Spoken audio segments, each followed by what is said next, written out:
Stephen Rudd has created a style of wedding photography that is fresh and exciting for the brides and grooms of the 90s. His unique blend of master's lighting and composition with contemporary and fashionable poses has set him apart from all the rest. In less than 10 years, he has risen to the top of his field while achieving honors from Kodak, Wedding Photographers International, and the professional photography organizations of Canada, the United States, and Great Britain. Sit back and enjoy a candid session of Stephen Rudd demonstrating his style of romantic images of the bride and groom. Welcome to my studio in downtown Toronto. I've been at this particular location for 3 years in this beautiful gallery-style atmosphere. And what we're going to be talking about on the video is romantic images of the bride and the groom using 4 locations. The first location is going to be, we're going to do in the studio here, but it's a setup that you can do in the bride's home or at the reception using 3 lights in a background and the Steve Rudd contemporary posing cushion. The next location is going to be down by the lake, and we're going to be using some architectural design in a high-key situation and very soft and pastel. It's quite romantic. The next one, to make it different, we're going to do low-key style photography at the University of Toronto using columns and textures on the walls, and it's also quite romantic. And the last one is the one that all you guys hate. That's having to do the weddings in the park at high noon, 1 o'clock, very high contrasty light, and all the little specular showing through. Well, I'm going to show you how to help control that and make beautiful award-winning images at the park.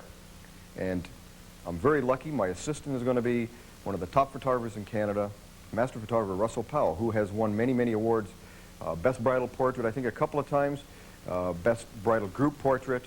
And he's working on his American Master's degree, and he's quite a talented photographer. Welcome, Russ. Are you ready to shoot a really good video today? Yes, Steve, I definitely am. All right, now let's get to it, and you set up the studio. You got it.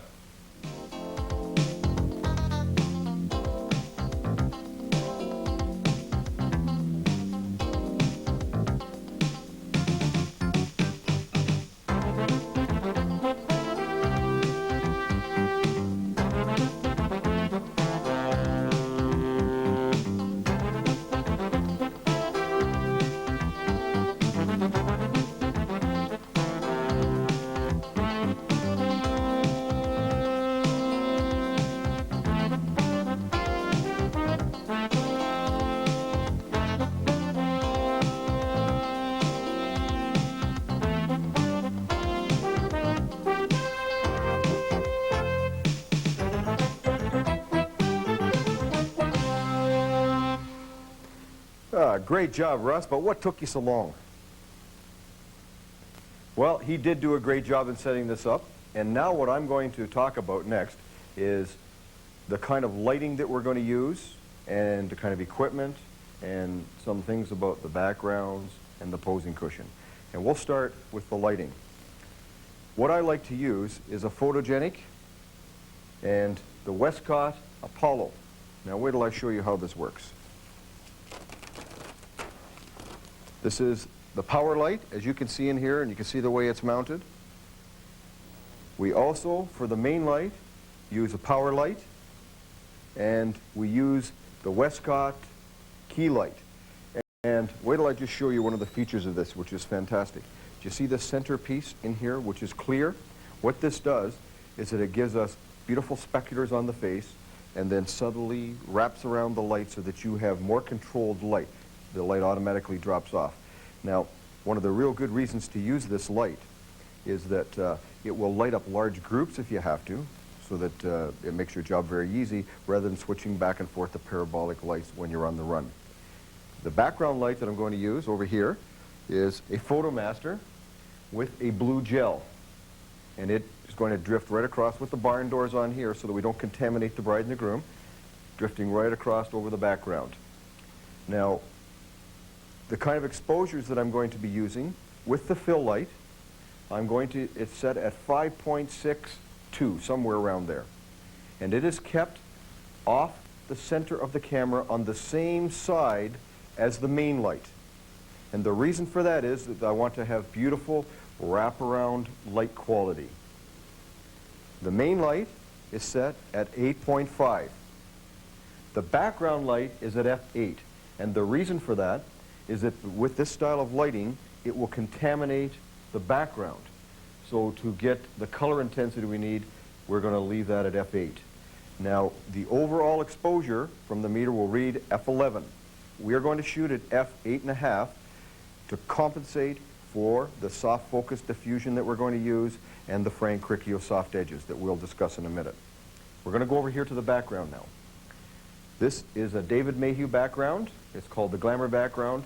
And why it is very good with this contemporary new wave bridal posing is that you can put colored gels on it. I wrote an article in the Professional Photographer in April of 1991 on new wave bridal posing in exactly the manner that we're going to be doing here today. The most important thing to do is that you drape it properly. You want to make sure that you don't have blank areas like this that will be picked up as just big, hot speculars. You want to make sure that it is draped nicely. You can work with it, you can play with it, so that you get all these lovely folds, so that when you use your background light, you get all this beautiful texture in the background. Now, another really good tip is that buy yourself two backgrounds instead of one big, huge, large one. Now, everyone knows, and you probably had this problem, no matter what size of background that you have purchased, you always thought the bigger the better, and so did I. And then you do all this beautiful draping, and then it comes time for the foreground, and it's all off to one side or it's all off to the other side, and you go, Jesus, now what am I going to do? I need another background. So I buy the largest one they have, so they have lots to work with, but I buy two of them. And as you can see right here, see how this just butts right up here? When this is photographed, you won't know it. It's going to look like one continuous background, but it makes it much more easy and flexible for you to work with. The next most important thing for doing this new wave bridal posing is my Stephen Rudd Contemporary Posing Cushion. Now wait till I show you this. You can just get any beanbag you like, but if you want to do it right and make it easier for you, this one's very important, and the reason is that it is cone-shaped. It is the right size and just has the right amount in. You pose the bride or the groom starting on this side. You have those nice leading lines coming in so that you can position the bride or the groom very comfortably. So we're just going to cover this up now. Now, what are we going to capture it with? My favorite camera from the very beginning has been Hasselblad, because I like the medium format and I like the square. And I can't remember, since I started, I started to do square compositions. Now, there's a difference between doing square photographs and square compositions, because you could take horizontal or vertical and you can make a square, but it is not pleasing to the eye. I devise all of my compositions to fit into the square concept. And look, I'll show you another really good tip. Right over here, you can see when you're doing it, it's very, very important. Just like in baseball, they have the warning track. If you want to make really good compositions, you want to make sure that you're going to be able to crop it properly, or your lab's going to be able to crop it properly, so that you have finished photographs from composition edge to edge.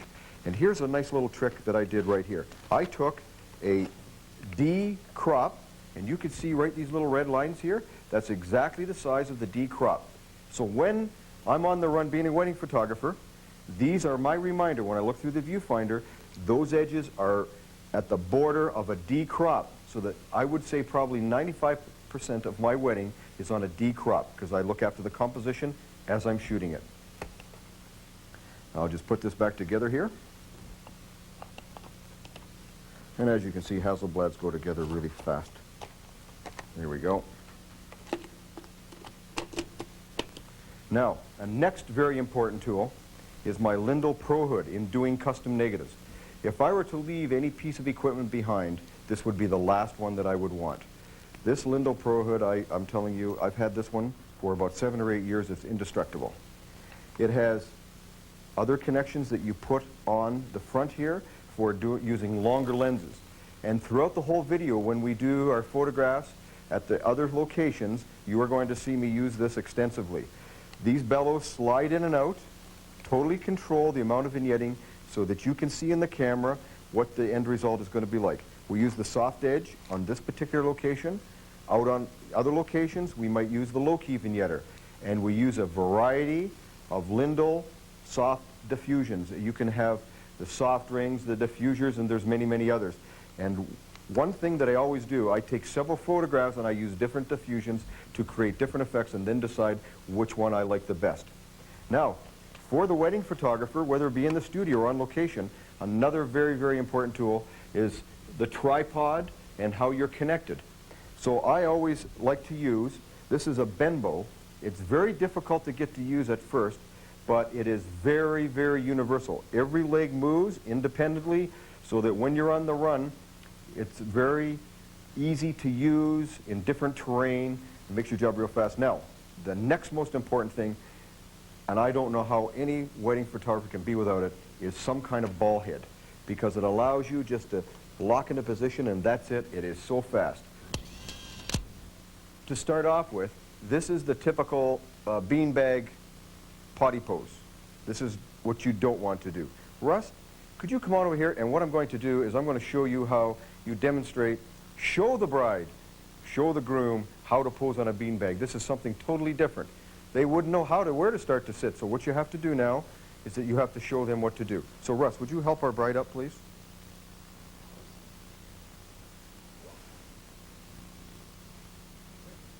Okay, great. Rose, would you just stand off to the side. It's going to be very easy. Now remember, the cone shape was on this side here. So Rose, all I want you to do is to use your hip here and you something like this here. You see? Keep most of the beans in behind here. We're just going to use this as a bit of a prop, and we're going to be able to pose you very glamorous right here like this. Do you get the idea? Okay. And always remember to keep the bride's dress up so that she does not get it all wrinkled before we start. We start off this way very conservatively, so eventually we're going to work into some of the upside down poses, but this is the way to start off with. And we're going to photograph the bride alone. What I'm going to do is design this composition here, square format, so that we're going to use every edge of the negative. And we're going to create all kinds of nice, powerful diagonal lines in the photograph. And once we have the bride in position here, Russell, could you come on over here, please, or just move this main light in here, please, so that we can see the beautiful glow on the face. The kind of lighting that we're doing now is glamour-style lighting. Very wraparound, very glamorous, and we've got a nice spectral right on the face area, and it just drifts off with this style of lighting that we're doing here. We are not doing Rembrandt-style lighting, you know, with butterfly loops in the nose and little triangles on the cheek. We're doing a glamour-style lighting. It's loose, and with the style, this style, I do orchestrate posing behind the camera, where I start off right here with the bride. First, I'll just show you. Rose, can you just lift your head up and down, follow my finger, and you turn it to the left. You turn, oh, that's a tilt. Just turn. That's it, perfect. Turn this way. Now tilt, and see how perfect this works? And I don't even have any batteries. When you do this style of lighting, you have to make sure that you have your light. You see how low the light is? You couldn't do on a normal stand too high because you're going to start creating all block up of shadows underneath. And when you're using lots of diffusion, it turns very, very muddy. So you're going to keep your light low, and always going to remember, using these contemporary posing cushion styles, is that you have to keep the plane of the face with the plane of the camera. If you tilt the face like this and you shoot like this, you are not going to get the best results. So you always make sure that the light and the camera angle and the plane of the face are all one and the same. The advantage of using these soft edge diffusers is that where do you cut it off? Where does the photograph stop? If you've got clean edges, it looks like maybe you've amputated half his body or you've cut off part of his arm. When you use this, the center of interest is in focus and it flows out into a nice diffusion, so that this is very, very acceptable when using this particular kind of technique, and you'll see on the photographs. Now, there are many, many more that we can do just by changing the direction of the eyes, changing the hands, and so on.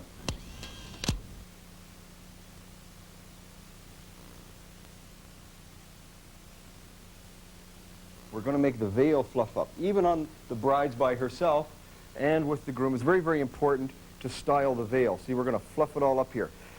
If you try to push it up, it doesn't work. Look, I got a beautiful technique. Here's all you do. You go like this, see? And it's just like, you just use your hand like this and fluff it up, and you get the veils to just puff right up and stand up there for you. Look at it. Isn't that beautiful? And it works on any veil. It's very, very easy. I teach all my photographers. That's one of the best tricks. Okay, now we've got this right here, and we're just going to keep this off the face. Another, oh, that's it, Fab. Just lean a bit forward. That's perfect, perfect, perfect.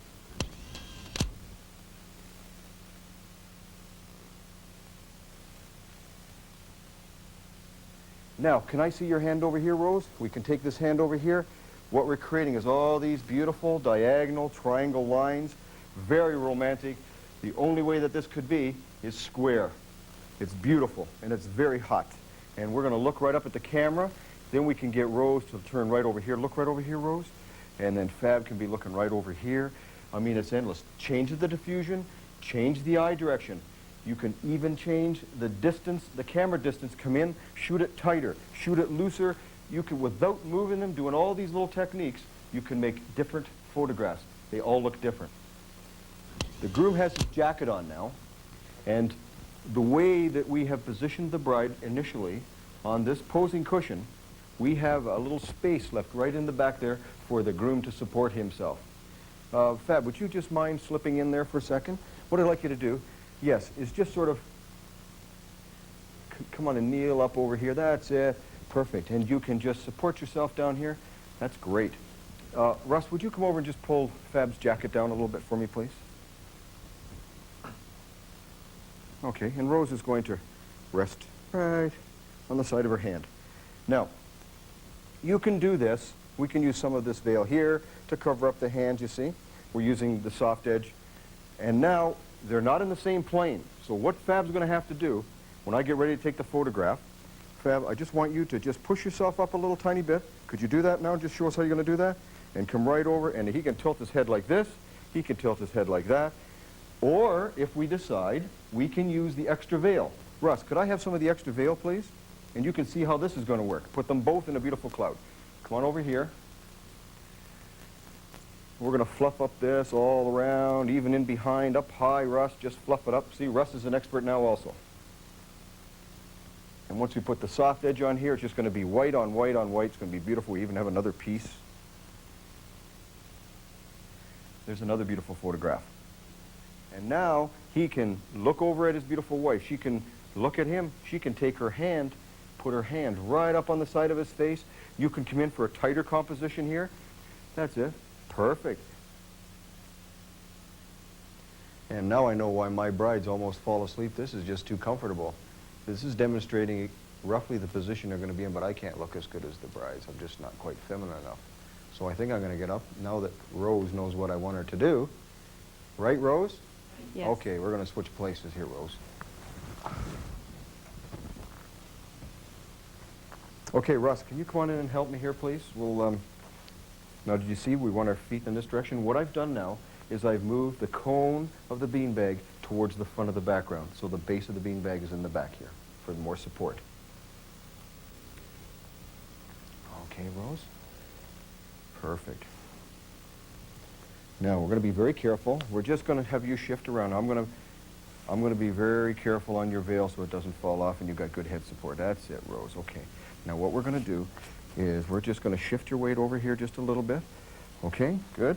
Now, with the contemporary posing cushion, what makes it very easy is you can just go in and push it to rearrange and let they just keep moving around so that you get your bride exactly in the position that you want.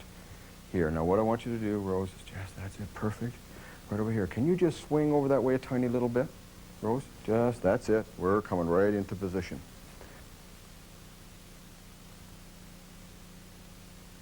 So, Fab, what I'd like you to do now, can you just snuggle in here, kneel on the beanbag over here.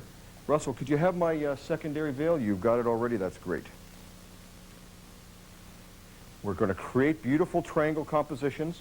We're going to use Fab's arm coming over here like this. We're going to put it right here. That's it. Can you just push yourself up a little bit more, Fab? That's it. Oh, perfect, perfect. Tuck this in over here like this. That's gorgeous. Now, let's wrap fab. Some of this beautiful veil. We can have her touch the lip here. We can connect her hand up in here. You see, there's just many ways to go. Looking at the camera, both. Or we can have, you can close your eyes now. You can be looking at your beautiful wife. Your wife can be looking at the camera. Rose, could you open your eyes? I know you're too comfortable. and we can do it this way here. Now, this is more critical, the camera angle. Can you see the plane that we're on here? So we're going to go much higher with the camera. This particular plane right on the two faces. We're going to have Fab look up like this. Also, we're going to have to change the lighting style. The light's going to have to come in right over here.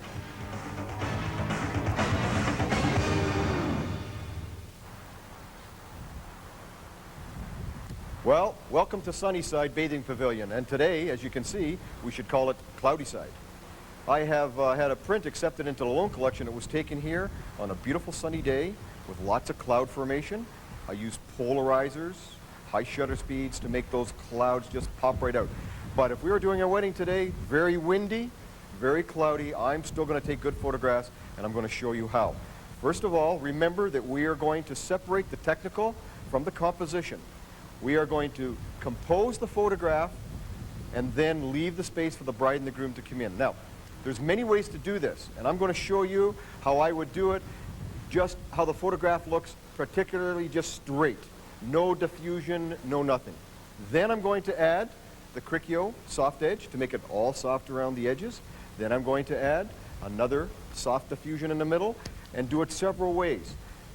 Controlling the shutter speed to make the background look really dark and mystique with flash fill, and then doing with available light, using them silhouetted. So you'll be able to see all the different ways that you can make one location look.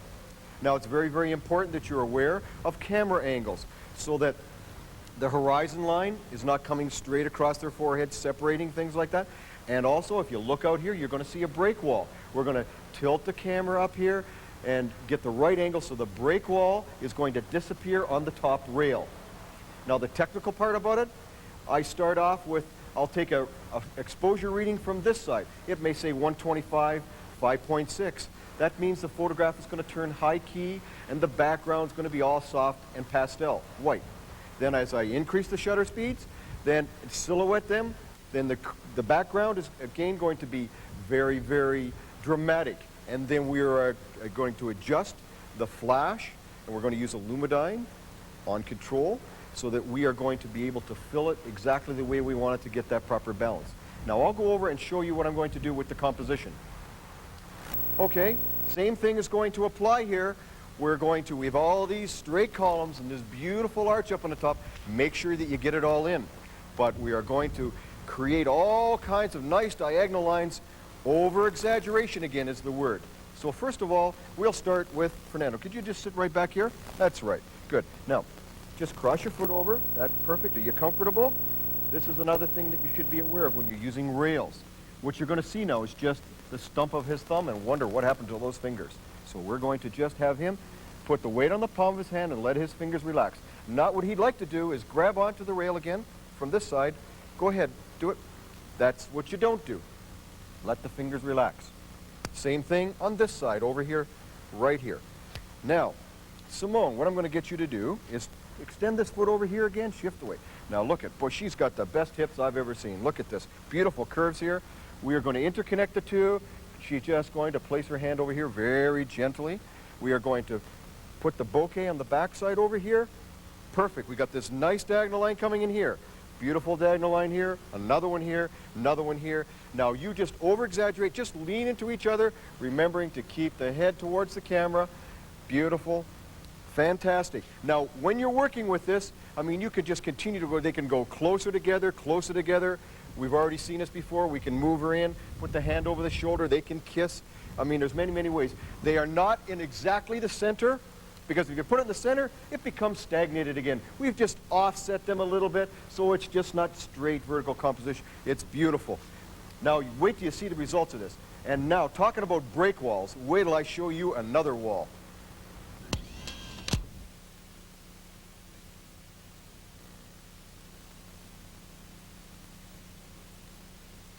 Well, here we are at the wall. Not Pink Floyd, Steve Rudd. But what I'm going to do is show you how to take great photographs using the simplicity of a wall, textured or otherwise. And I'm sure you've got one of those wherever you are.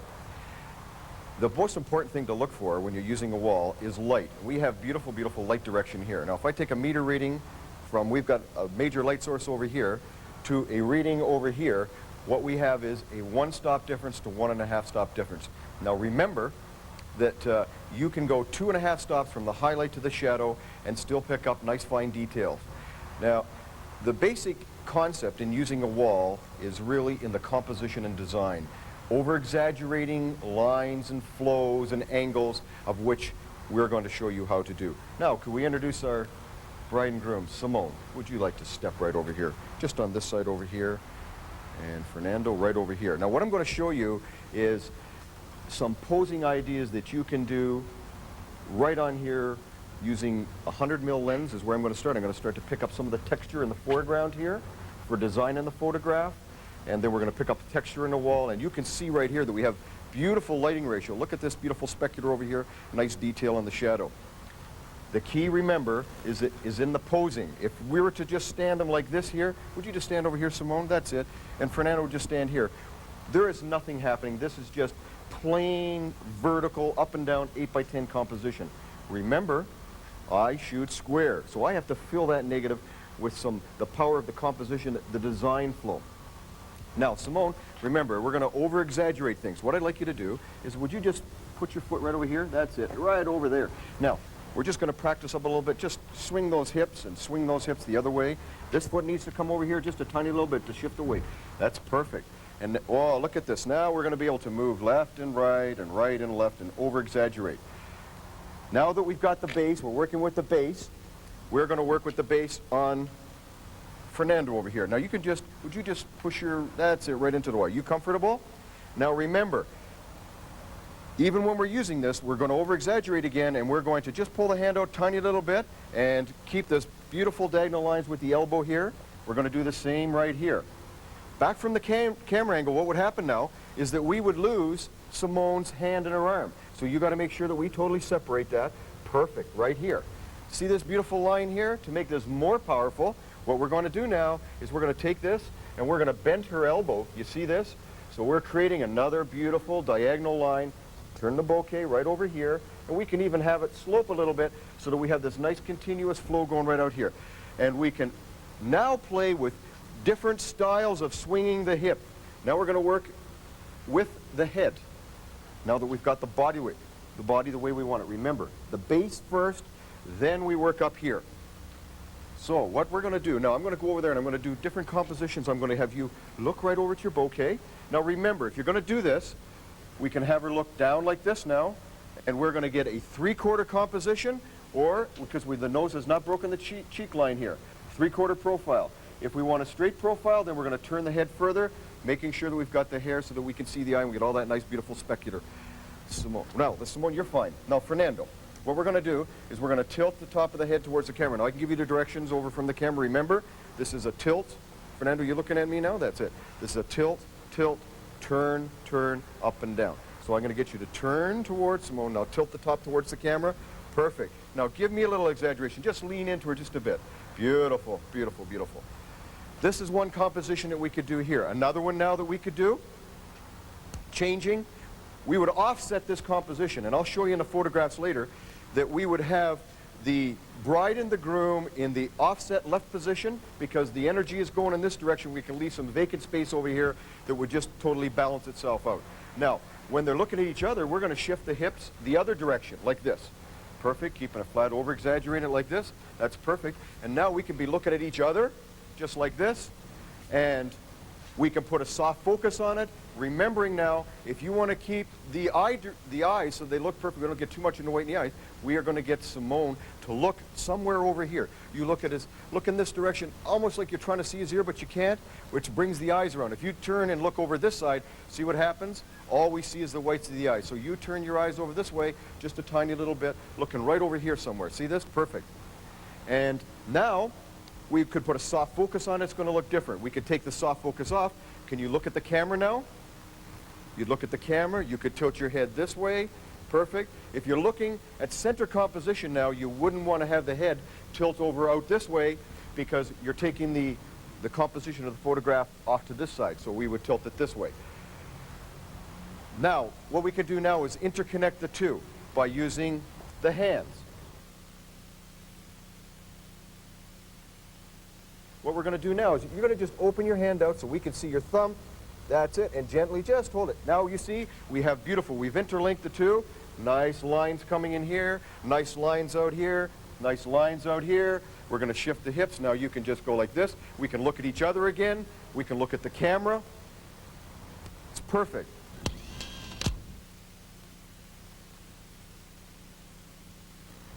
We're at the same wall. We've just moved over about 8 feet.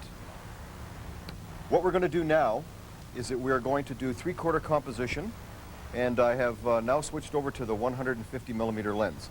You can see by the beautiful light ratio over here. What? I'll just show you. We'll just take a meter reading. I like to shoot at 5.6. We might use some diffusion, so we have it. It's 5.63. We're going to work at 5.6. On the other side, we have f4, perfect lighting ratio. Otherwise, we would have to get into using subtractive lighting, and it's already taken care of right here on the spot. Now, as you see, we have this beautiful over-exaggerated diagonal lines. We are using the texture of the wall here. And just look right over here. Can you see the pipe over here? We've got a pipe over here, another wall with a different quantity of light on that particular wall, which is going to give us more texture and dimension into the photograph.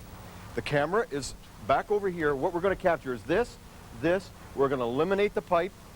And we have left all this negative space over here by using all these different textures of light. With him leaning over, it's going to be an excellent composition. Now, if he were to do this and stand here and had his elbows in or his hands down, take your hands out here, just at his side, stand normal, move your foot.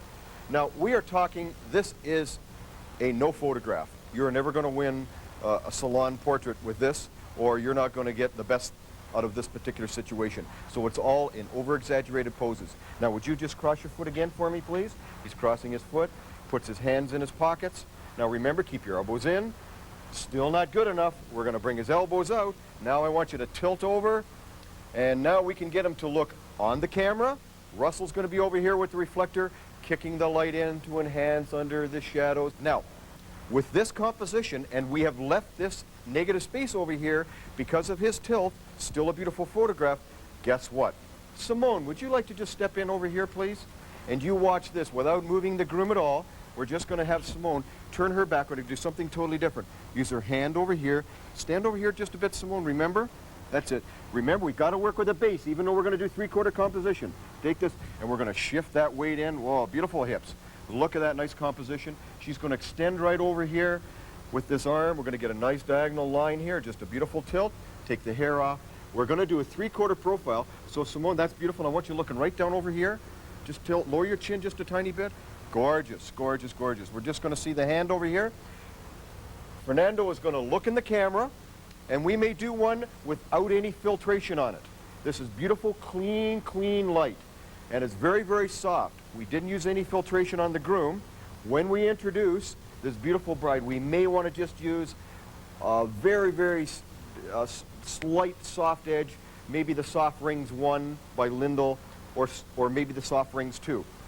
Now, when we get into more romantic, we might want to soften up a little more. Now, with this composition, look at all the things that you can do now. He can be looking at the camera. Now, we'll have looking at each other, please. Just like that. Tilt the head over here. Always remember to look at this ear right over here. So her eyes, look at the other one. All we have is nothing but the whites in the eyes. Looking right here. And now, to finish it off, we could do several compositions just like this, changing the filters, moving it a little tighter.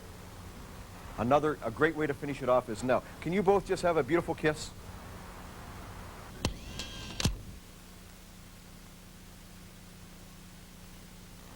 This is a beautiful cafe setting, and it can be photographed in many different ways. However, stretch your creativity. And I found this beautiful angle up here. There happened to be a wall up here, and I'm going to shoot it from a very high angle. Now, it's going to change your composition because you're going to have to over-exaggerate the poses, of which I'm going to come down there and show you how to do this. Cheers. Hi up there. Now, as you can see from this extreme angle, that this would not be the way to pose the groom. All you're going to be able to see is the top of his head. So what we're going to have to do is over-exaggerate the posing and create nice, dynamic, angled lines. We have the groom sitting in this position over here in relation to the rest of the table and chairs because the composition is going to flow in this direction. Now, without changing a thing, what we've done is we've got this nice, beautiful offset composition here. We are going to introduce the bride. Simone, could you come on over here? Now, we are not going to use her flowers, but they're going to be part of the set. Now, remember, I know you wouldn't do this so that you're going to see the back of the bouquet. So we're going to make sure we tilt it the other way so that from up there you're going to see it perfectly. Now, we're going to over-exaggerate this again. So what I'd like you to do, watch. Can you just get on your hip here? You got to make sure these little details here have the ankle bent. That's perfect. What we're creating now is all these beautiful S-curves. This might be a good time to mention that we have this fashion-style dress. The posing is even more important. You can get away with a lot of poor posing if you have a bride with a beautiful full dress. But when you've got this beautiful fashion-style dress, you got to make sure that you have the poses down perfect. And what will happen is that they'll even look more dynamic. You're going to see all these beautiful curves and lines, especially when we have a bride with a beautiful figure, just like this. Okay, now, what I'm going to get you to do, Fernando, could you take this arm here, and could you just maybe overextend it over here? That's it, perfect, so that we can see this from the camera angle. And now, I just want to come over here and see how this composition is coming. That's perfect. We can take one like this. Now, you can be looking off to the side over here. Could you look off to the side, and you can just look at your beautiful wife? Remember to tilt your head back. Keep your head tilted right back. Drop that chin in. Perfect. There could be one composition taken right there. Now, what we can do is we can change it. Can you tilt your head back over this way now? I want you to almost slide right over to the groom, rest on his arm. So leave this hand here, slide right back on his arm. He's going to support you. That's perfect.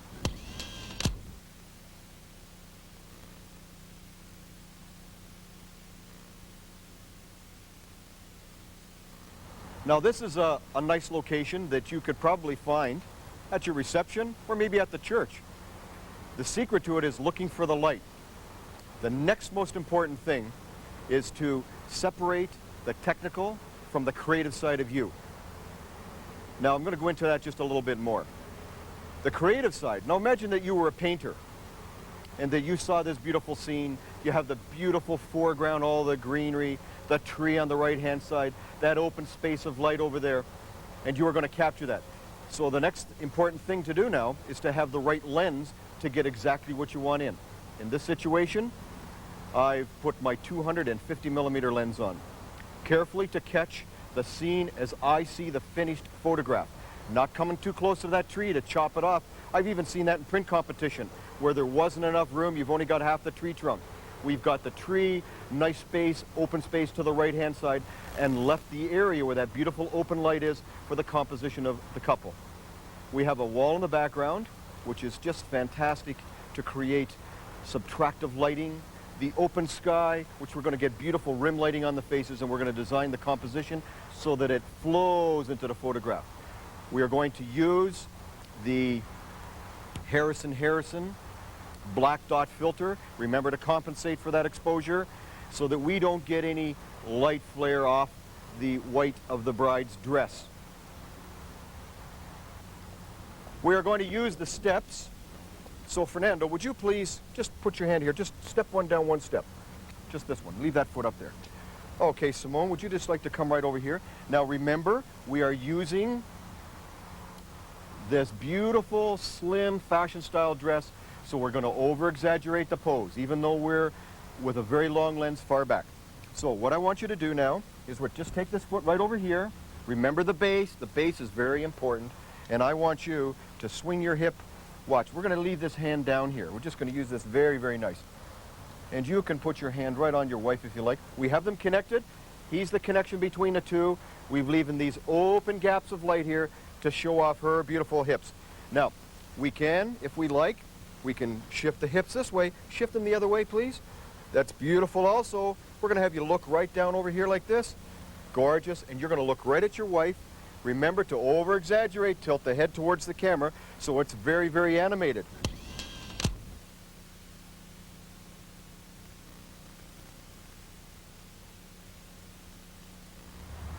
Okay, and here we have another beautiful location.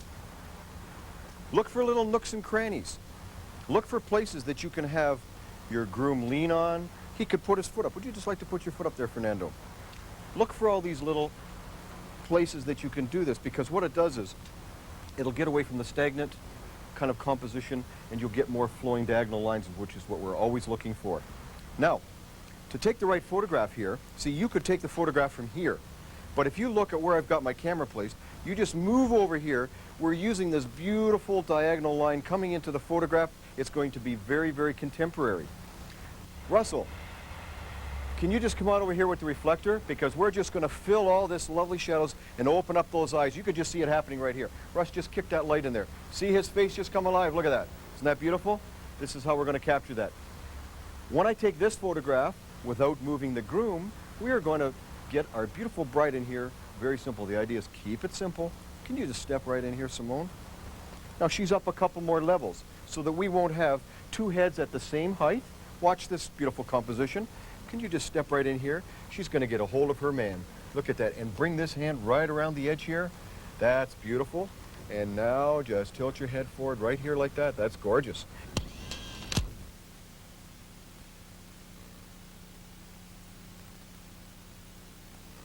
Look at this. It just happens again. When your creative juices are flowing, we're on our way up to show you this beautiful architectural illustrative style. And there was a beautiful opportunity here. We just put the 40mm lens on, had the groom sit down. Fernando, could you just put your hand down here, please? And would you just make your hand come across your body? That's it. Just touch your fingertips. Isn't that beautiful? Simone, could you step in here, please? I'll just get you to put your foot right here. Put your hand right on the wall. Now, this is real funky, so we're just going to make it. Ah, that's gorgeous. Just lean really forward. Remember, the camera angle is very, very low. You want to keep it in the same plane here. The same angle is the same angle. So just lean forward. Great. Well, did you like all those beautiful high-key photographs that we took down at the Sunnyside Bathing Pavilion? Now we're here at the campus of the University of Toronto, and we're going to do some beautiful low-key photographs in beautiful columns like this and nice low-light, soft diffuse lighting areas. Now what I'm going to do is I'm going to go right over here and I'm going to show you how I would approach this with the composition and the design and the light control. I'm going to be using the VPH film, which is going to give me that extra stop and nice beautiful quality of light in the shadow areas. When photographing in situations like this where you're using columns and beautiful soft quality of light, it's very, very important your camera angle and the lens that you select so that you capture. First designing the photograph, we're using the columns here, and we want to retain that transition from one column to the other column using that beautiful wraparound quality of light, not seeing any spaces of open light in between. When you've established that, you decide where you're going to position your composition, which I'm going to choose this particular area right here. When you're positioning or using a bride and groom together, you make sure that you put the groom on the closest to the light area so that he uses up more light than the bride in her white dress, and she will automatically be a reflector on this side so that you will get the best saturated negatives. Now if I'm going to use two people, what I'm going to do first is I'm going to take a reading here closest to the groom, and in this situation it's 60 at 5.6 and a half. The bride will say will be over here, and I'm getting 60 at 4.5. What I'm going to do is split the difference and shoot it at 60 at 5.6, and I will get a very good saturated negative. Next, what I'm going to do now is I'm going to bring the groom in here and show you some of the posing techniques that I would use in this situation. Okay, Tony, I'm going to demonstrate how I want you to pose. Very relaxed. You can just sort of lean over here like this, and you might put your hand in your pocket, or you might connect the two, but generally in this area here, and then I'll refine it, all right? Would you want to step right over here, Tony? Oh, perfect. Make sure that you don't get the hand coming straight out to the camera. So we're going to have Tony that's it. Tony, let's try your hand in your pocket here. Put your hand in with just your thumb out so he does not go in. Put his hand in too far. Beautiful, that's really good. Now we can position your head this way or that way, and you remember now that if I tilt it this way, tilt, tilt, up and down, and turn, and I'll go over to the camera and I'll refine the pose. How's that? You comfortable? Oh, very good, okay.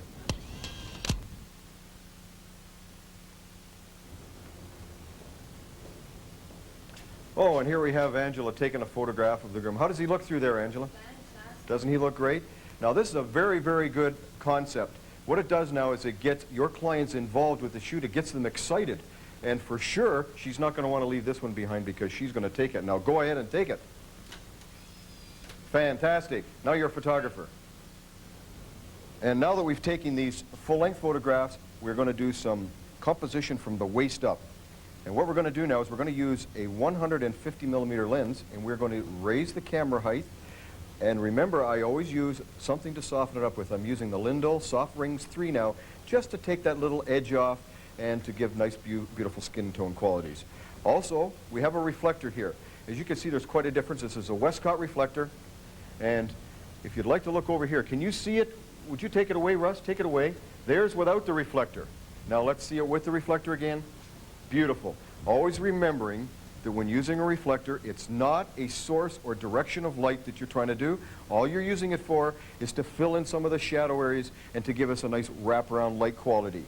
You see the nice, beautiful diagonal compositions we have over here? Very, very powerful. We're just going to get him just to lean his arm just a little bit more. This is very, very strong composition. Now I'm going to go back to the camera, and we're going to capture this.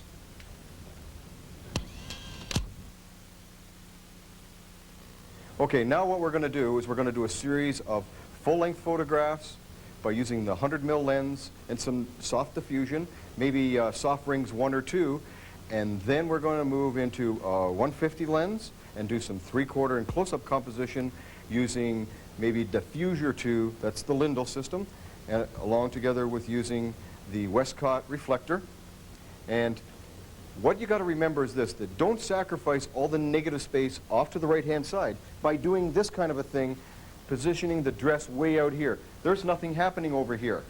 This is where all the magic is right here. So what we're going to do now is we're going to position the dress to the front of the camera, like this. Flowing it around as you see right here. Beautiful. Nice flowing lines going in the camera direction here. Another trick that I do is instead of positioning the bouquet like the bride would normally hang on to the flowers like this, what you're going to see now is the back of the bouquet and the stem. All we do is turn it into the bride's hand backwards like this, and making sure that we still have this arm separated here so that we can see her beautiful waistline, and we see the bouquet looks very, very elegant. You can see the composition over here, the tilt of the shoulder, and we have all these nice diagonal lines in here. This is without moving the bride and groom around. You can do all these photographs, just 1, 2, 3. If you've only got 10 minutes left, you can come up with a half a dozen beautiful compositions in that time. What takes time is moving the couple around. But we're going to create different photographs and a different look by changing the lenses and different diffusion. Now, another great photograph here would be, is that we're going to have the groom turn his head over like this. You're going to slide in very romantic like that. How would you like to look back at the camera angle here? Now, would you bring the reflector in here so we can see that beautiful catch light in the eye?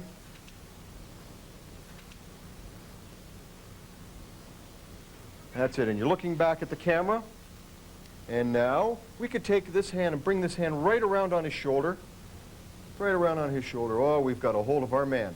Look at that, and connect the two hands up in here. Very, very romantic. Just using this part of the photograph here, we can have you looking down out, very romantic, or now, looking back at the camera, just tilting the head, making sure we're both in the same plane. Now, another great way to do it is if you want to even get closer, is tighten up the hands over here like this. Would you just look down over here? We're going to have him as a 3/4 profile with the light coming from this direction, and we're going to have the bride in a perfect profile, right just like this, and capture the photograph right in here, very romantic, using lots of diffusion.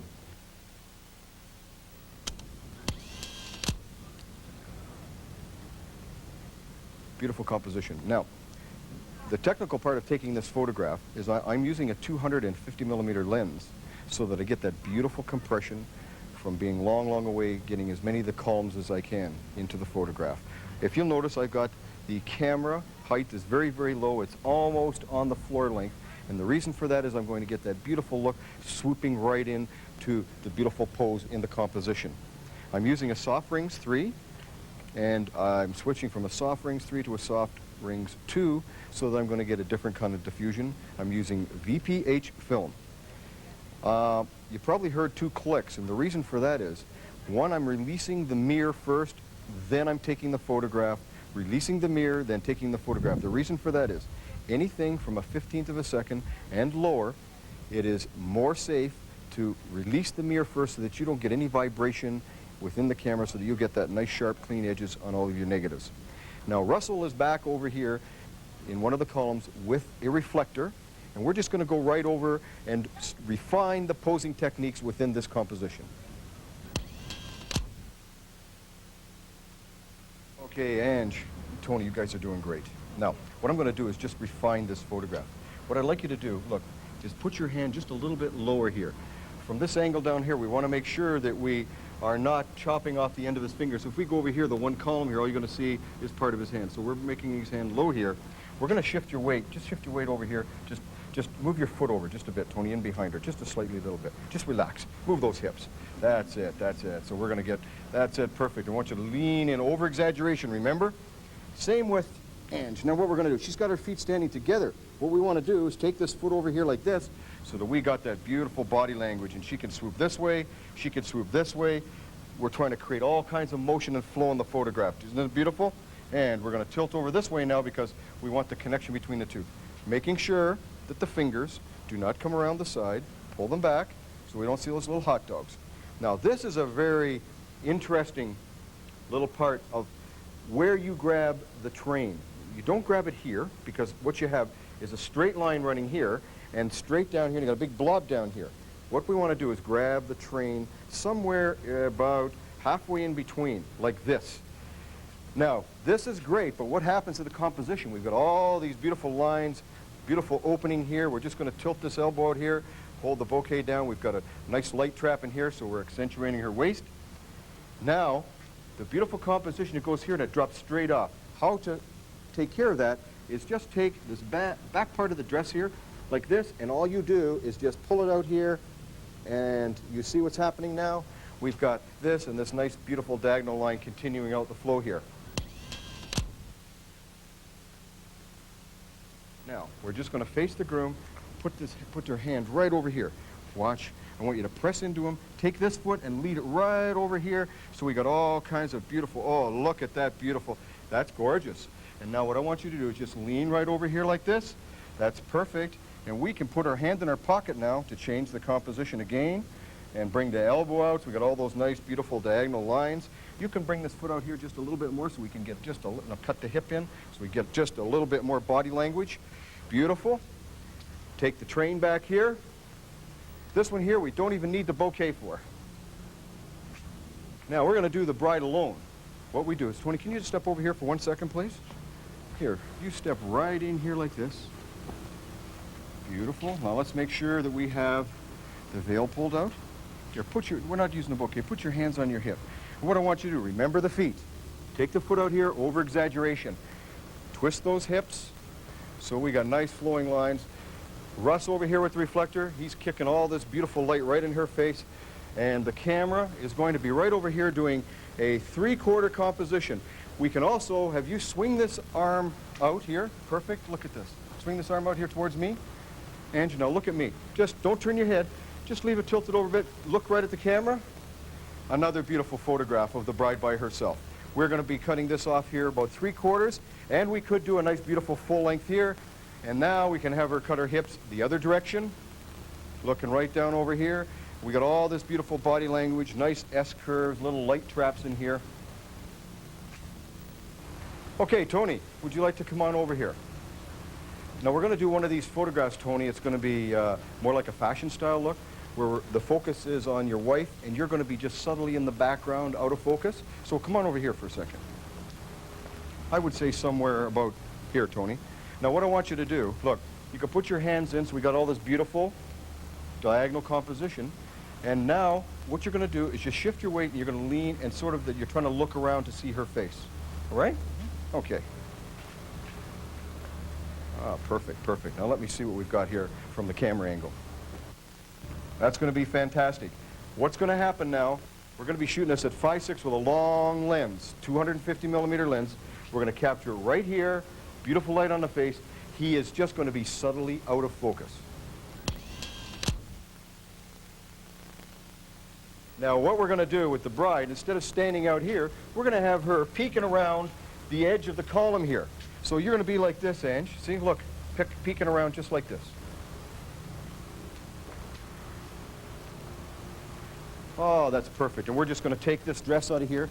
We don't want this to show. We're cutting it off 3/4, but let's be safe. When we're finished with this, all we're going to do is we're going to get the bride out of the photograph, and now we can take a couple of beautiful photographs, just changing the camera angle of the groom by himself.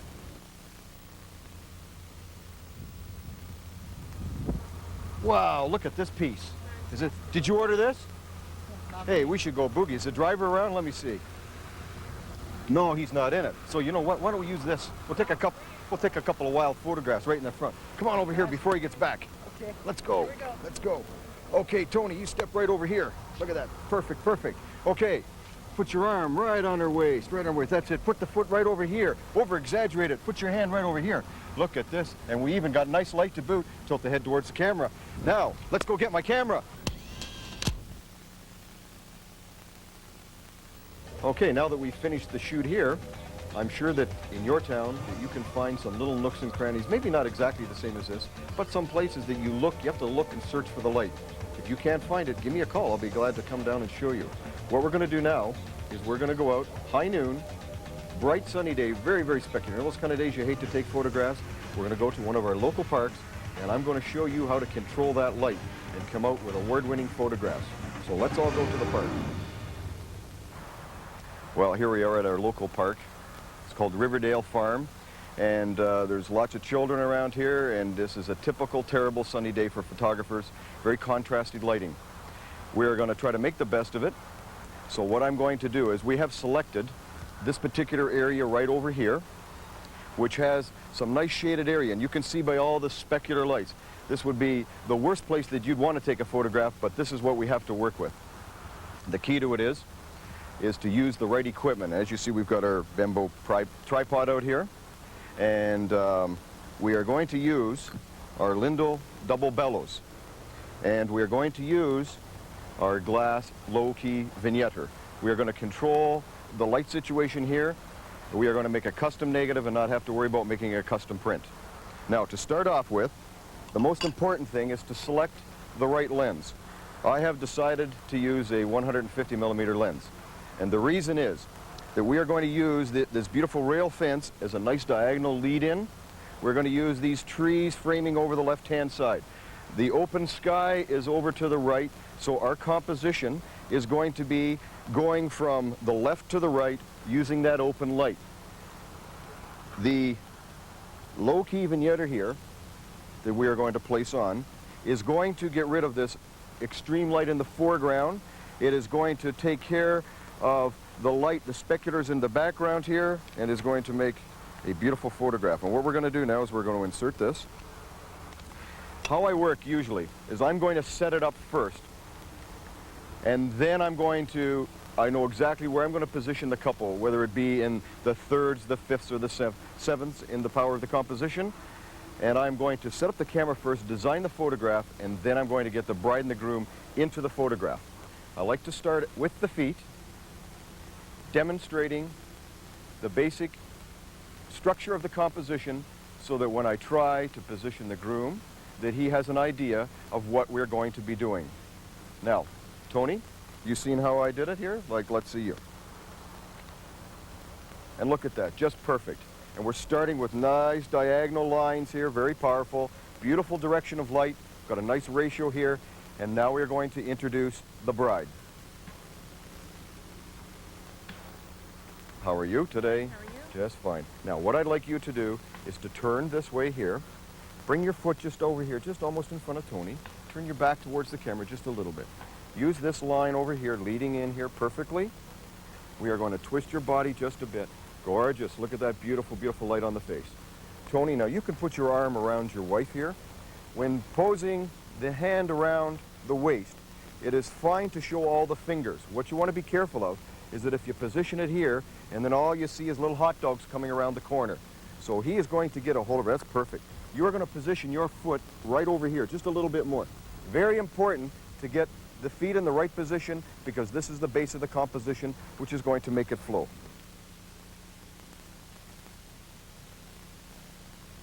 I always like not to pull the train flat out, but to create some kind of texture in it.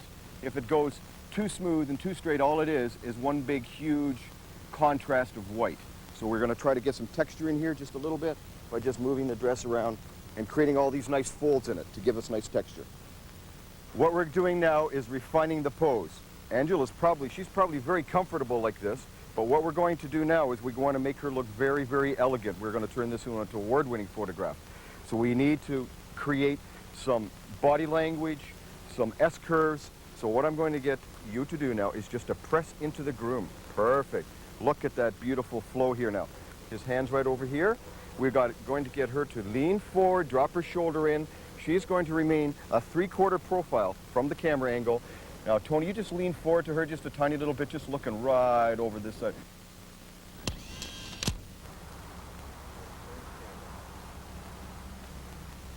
And now we're going to cover the technical part of taking the photograph. Our working aperture was 5.6, compensating 1/2 a stop for the vignetting.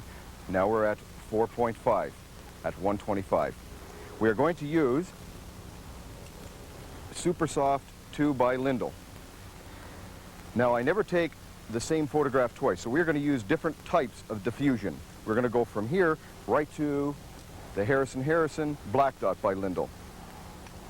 To maintain the maximum amount of contrast, what we have to do is keep all the light off of the low-key glass vignetter and the lens, obviously.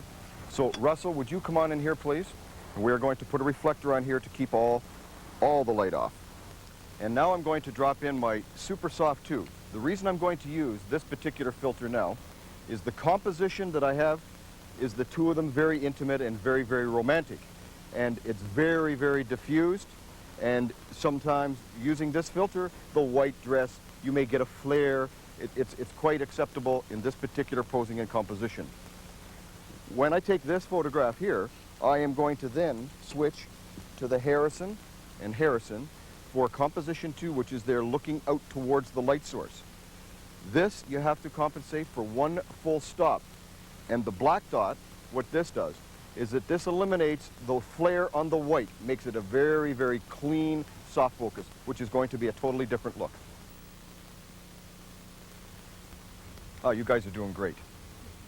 Now what we're going to do is we're going to do some close-ups, head and shoulders, 3/4 compositions, without moving the bride and the groom. And everyone knows when you're on a wedding, on the run, time is a very important factor. Unless you have to move the bride and the groom around, the better it is for you, the more time you're going to get to create beautiful compositions. So we're going to do some really nice compositions here without moving them. We have moved the camera in a little bit closer with the 150 still on. Now, one important filter that you're going to use here, considering that we're shooting under the shade of trees, you're going to get a lot of green in the face. When we were doing the illustrative style back a lot further, it's not so critical, but doing the close-ups, it is. We don't use any flash because we were using the light on the 3/4.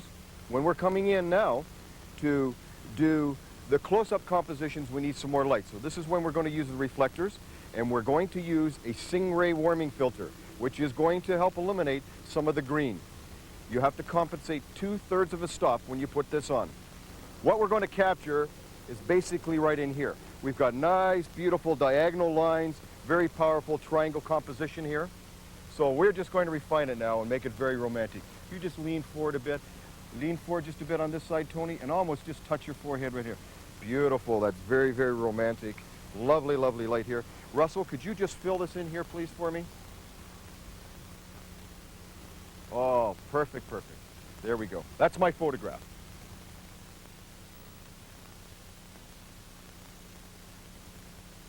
Okay, what we've done now is we've scouted around for a different location in the park. It is now approximately 1:30 in the afternoon. Terrible, terrible high contrast lighting. But we found a beautiful shady area here with the light coming off on his left-hand side. As you can see, beautiful, beautiful lighting ratio. And we are going to go up, and we're going to shoot and make the composition shooting down on him. We have a stairs we're working with here. It's going to be quite dynamic. The first thing I'm going to do is to show the groom how to pose. Okay, Tony, what I'm going to do is I'm going to show you how I want you to pose. Can you just stand up for 1 second, please? And I'll just spin around here. Now, basically, this is the kind of composition that I want you to do right here, nice and relaxed. Now, I'm going to get you to, there's some speculators bleeding through the tree here, so I'm going to just maybe get you to just change a little bit like this. But basically, this is the idea. I want you to put your foot up here and just very relaxed, very masculine. All right, Tony?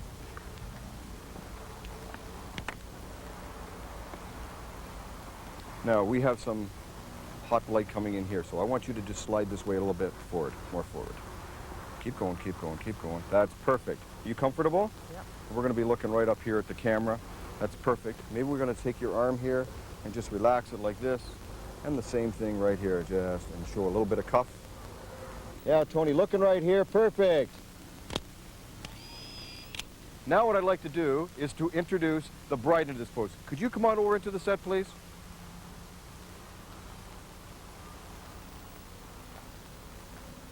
Now, what I'm going to get you to do, can you just stand there and I'll just demonstrate exactly what I want you to do here. Tony, can you just move your hand back here? Thank you. Move your knee back in.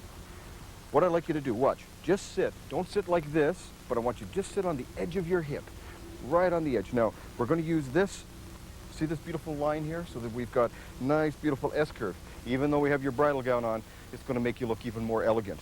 Then I'm going to get you, you can put one hand over here like this, you can put another one on Tony, and we can start getting real foxy. How's that? All right? Okay, now, I'll help you right here. Let me see. The dress, okay. No, sit up for a second. You're too close. I want you to sit right here. Okay? That's perfect. Let me see now. We've got the feet in the right position. This one here, the front one here. Good, good. That's it. Perfect.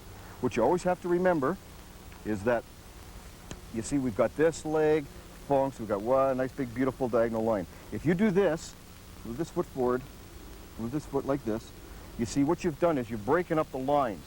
So you always remember to keep it very feminine looking is to keep that continuous line running right down through here like that, even though we're not even going to show it. This is pose 2. What we're going to do now is, without moving the couple, all they had to do is basically just move their heads. You're going to see we're going to change the feeling and the mood of the whole photograph with the diffusion, because now we're going to multiply more the diffusion, going to be looking at each other. It's going to be more of a romantic photograph. And we decided to use the Lindell Diffuser 2. And here we go. That's beautiful, lovely, soft, and romantic. And that one's a keeper. Okay, what I've done is I've walked around the other side of the pond here. We're using this tree as a reflector. The light source is coming from this far side. It's very, very extreme, but the tree is giving us the shade. And in behind you can see it's a shaded area back here. So my camera angle is going to be straight across the pond using a long lens, 250 mil lens. It's going to be a great shot.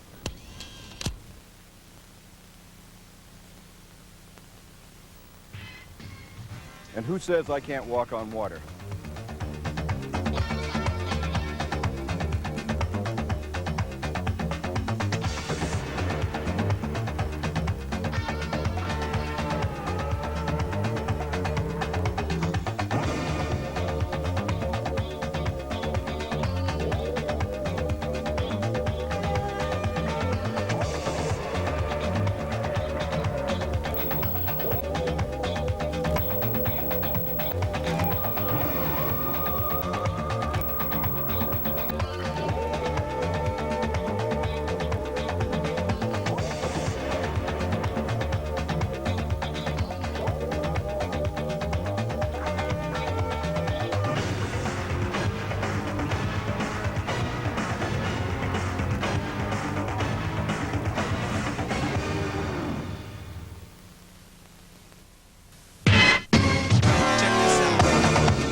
Stephen Rudd has created a style of wedding photography that is fresh and exciting for the brides and grooms of the 90s.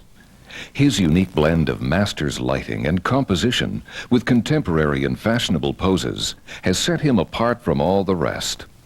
In less than 10 years, he has risen to the top of his field while achieving honors from Kodak, Wedding Photographers International, and the Professional Photography Organizations of Canada, the United States, and Great Britain. Sit back and enjoy a candid session of Stephen Rudd demonstrating his style of photography at the bride's home.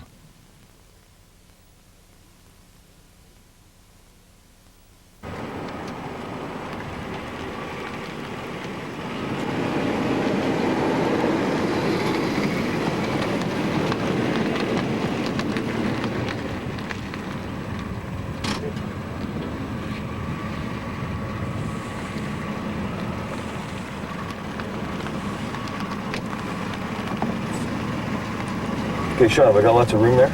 Looks good. Okay, go ahead. We got lots of room. Okay, good. Perfect. Well, what do you think of this house? Isn't it This beautiful? is beautiful. Beautiful. I fantastic. love it. The high key, the arches. Yeah. We're going to do some really nice stuff here today. Really neat. You got Excellent. You still nervous? it. Ooh, I'm always nervous. And that's what gets me excited. Yeah. I mean, Get the butterflies? I haven't shown my best job yet, remember? Really? So let's get at it. All right, some All loan right. collection. Good. Okay, Sean, you take the case. Okay. Grab me the tripod. All right, there you go. Take the tripod and I'll get the ELM. Okay. All right, watch you shut the door. Let's do it. All right, let's go. Oh, the photographer's here. Wow, look at his van. This photographer's gonna be good. Okay, Sean, let's go. I hope they're ready. Okay, good.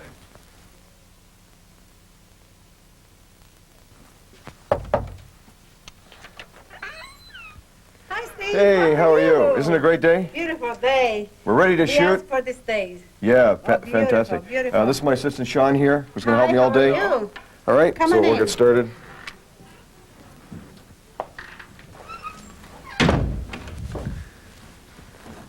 Wow, fantastic. What a beautiful house, and my favorite colors. Oh, thank We're going to be you. able to do some great photos in here, I tell you. Thank Is Maria ready yet? Not quite yet. Hey, that's great. We can do some nice storytelling Sure. things beforehand. Of course. So, do you want to take me where Maria is? Sure. Let's go. Come on up. All right, come on, Sean. Okay.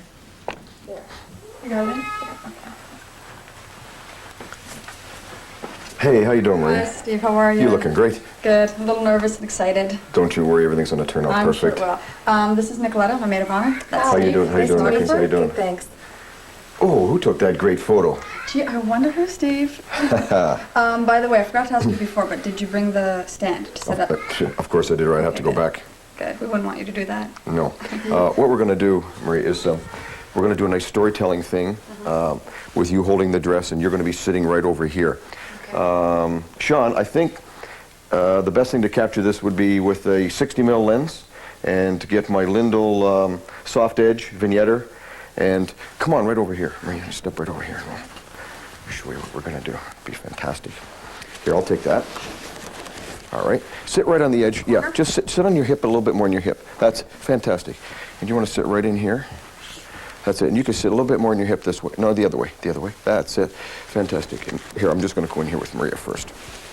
Maria, here. Take the dress like this. Beautiful. We're just going to flow this over here. Like that. Great. I want you to extend your hand out here. We're trying to create all these nice flowing lines here because she looks great. We'll fluff up the veil here a bit. Beautiful. And Nikki, you just take this right here.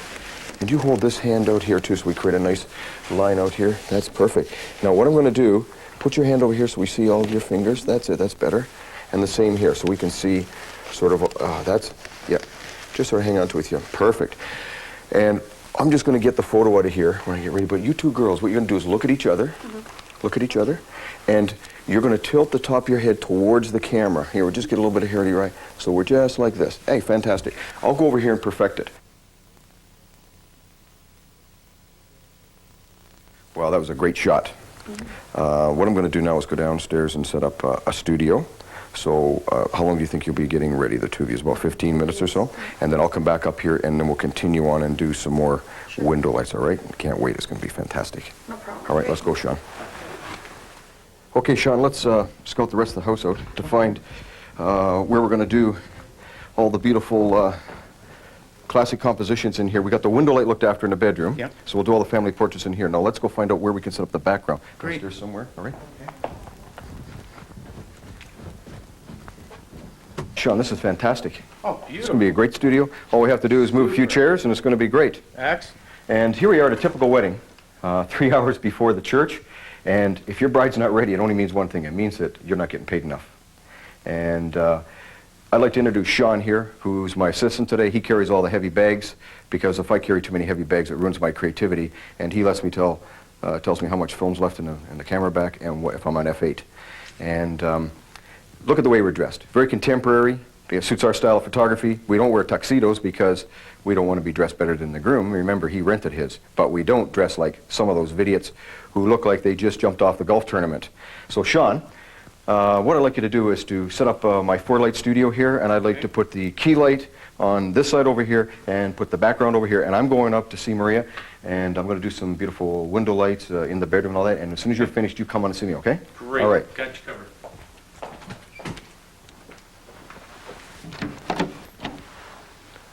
And Maria is ready, and boy, is she looking hot, and she's perfectly posed.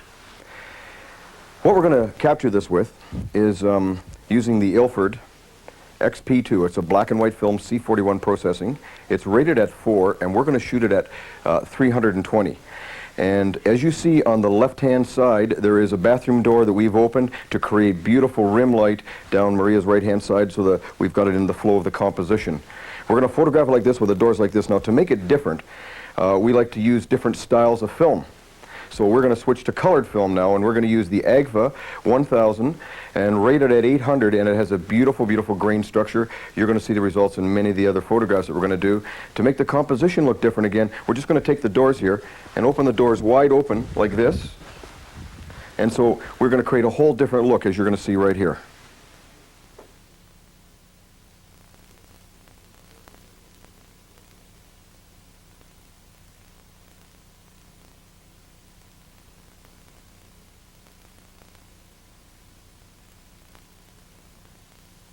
Now, we just finished that last sequence using the 40mm lens. And when you're in a hurry and you don't want to move the bride, and we want to make different compositions, what I've done is I've switched to the 60mm lens, and I'm using the Lindell Cricchio soft vignetter. And we're going to take the camera, and we're going to move it right up here like this. And we're going to get the maid of honor. And we are going to put her right over here like this. And she's going to stand right in here like this with the invitation, and we're going to make another composition. So could I have you here for a second, Nikki, please?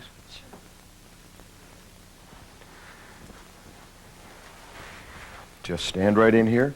And as you can see, we are going to create some beautiful diagonal lines. I'm going to come around to the front to perfect it and make sure that they're both in the same plane using both that nice rim light. And just glance down, not to tilt the head down too far so that we don't see her face. We're just going to tilt the head up and then let her eyes glance down here. Now, when I come around the front, we'll perfect that. Now, without changing lenses and using the soft edge, we're going to create a different looking photograph here by having the bride just sit down. Now, wait till I go over there and show you what I mean. Sean, can I have you come over here, please, and help? Now, this is what you don't do. If a bride wanted to sit very deep into the bed and sit flat down, this is what we call the potty pose on the bed.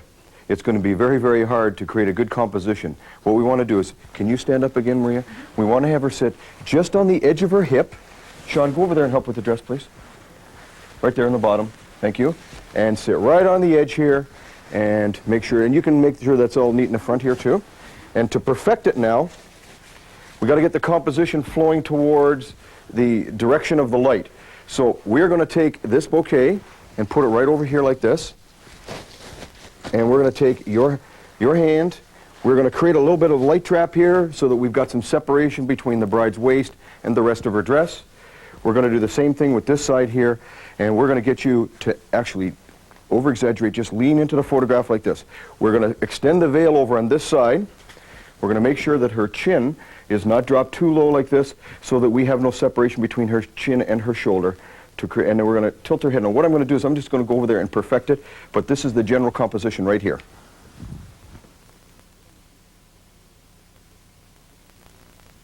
And can you open up your right hand? Open the fingers, please.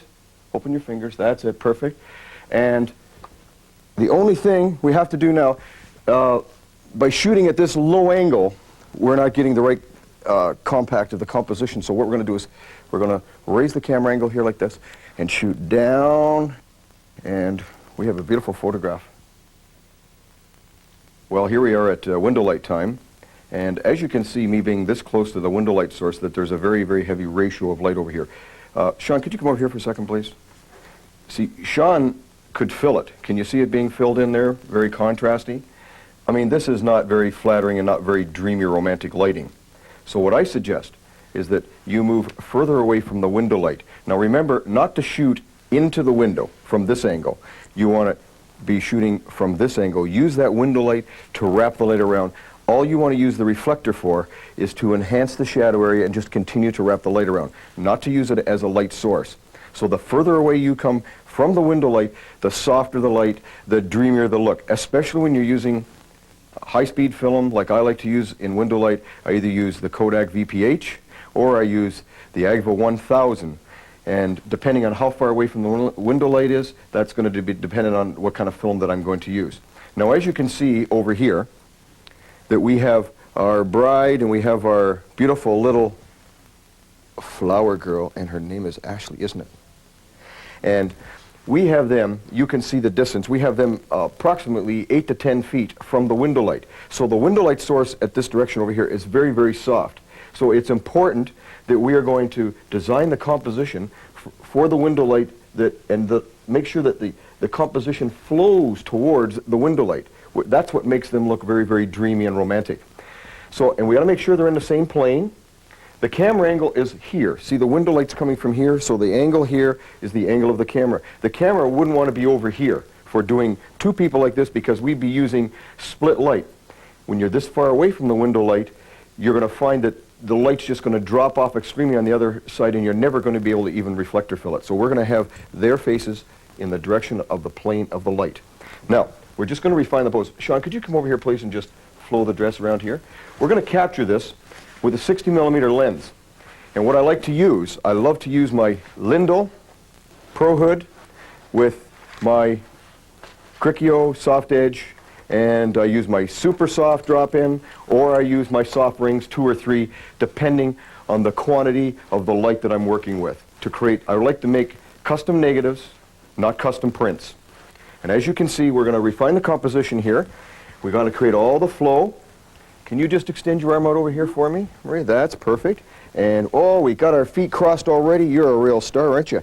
Now, can you just take her hand here like this, and we can just put your hand over here. Now, can we have the two of you looking at each other? Now, we can capture this 2 ways. I'm going to show you how to do it without the Lindell Pro Hood on it, without making a custom negative, just a clean print.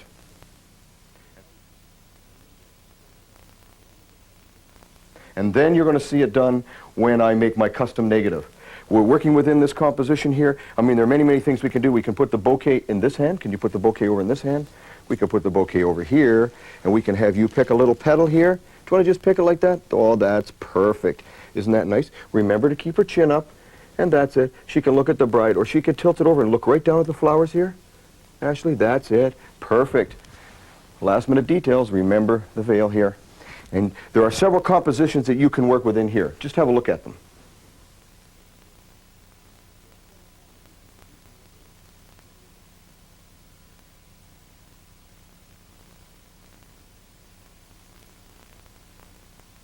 Now here we are again, using the bride without having to get her to move. Remember, the least amount of times you have to get the bride to move, the more compositions that you're going to be able to accomplish and the less tiring it's going to be on the bride. What we're going to do now is we're going to introduce Mum. But what I like to do is I like to show even Mum how to sit down. So it's important because if she sits like this, we just can't get the right flow and we can't get the right angle. So, Mom, I just want you to sit like this with your foot like this, and I'll slide you around here like this. And we might have Mom, so we get all these nice, beautiful diagonal lines over here, put her hand in behind, and I'll refine the pose in a second. While we're doing this one here, we're going to create a really beautiful storytelling thing. We are going to get Mom and Dad's photograph when they got married in the photograph. It's a very emotional photograph that fits into the wedding story very, very well. First of all, I'll just get Mom over here, and then we'll take it the next step. Mom, can you just slide over here, please?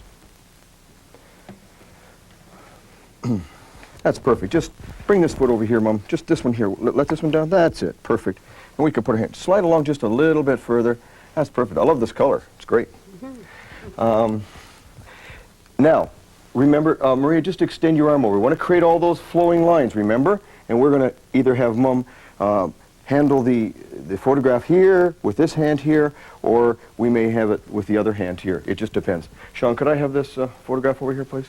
Thank you very much. Oh, that looks great. Hey, that looks just like you. Okay? That must have been done at least 5 years ago when they had black and white, right? 25 years. Oh, 25 years. Holy mackerel. So just hang on to it here. See, we still got all these nice lines. Mom's going to lean and over-exaggerate the pose again. We're capturing this with the Agva 1000 film that we rated 800. And the reason is it creates a nice, fine, grainy structure. We've got some soft focus on it. And we're not using a reflector. Remember, as I was telling you, the distance between the window light and the subject is such a great distance. The light is very, very soft. There is really no direction over here, so if we used a reflector, you would not hardly ever see the results. We just make sure that we have both their faces in the plane of the light. Now, to make several different looks, we're going to have one where you both look at the camera, and we're going to have another one where you both look down at the photograph, and we're going to have another one where you both look at each other.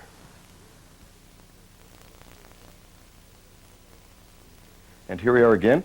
Without moving the bride, we're going to make some nice romantic images with the bride and her dad. Just like everyone else, I like to demonstrate exactly how I want him to pose so that he's going to fit right into the composition and have nice, beautiful, flowing lines and so on. And Dad, what I'd like you to do is to sit in here like this, and you put this one foot back, lean the other foot forward. Put your hand in behind your daughter so that you can lean right into the photograph here, and you put yours in behind here, Maria, and we can have one looking at each other. We can have one looking at the camera. And then I can do many other compositions within the same concept here. So, Dad, would you like to step in here? I'm sure you can do it better than me. Here, I'll fix it here. Bring this foot out. Bring this foot out and that one back. That's it.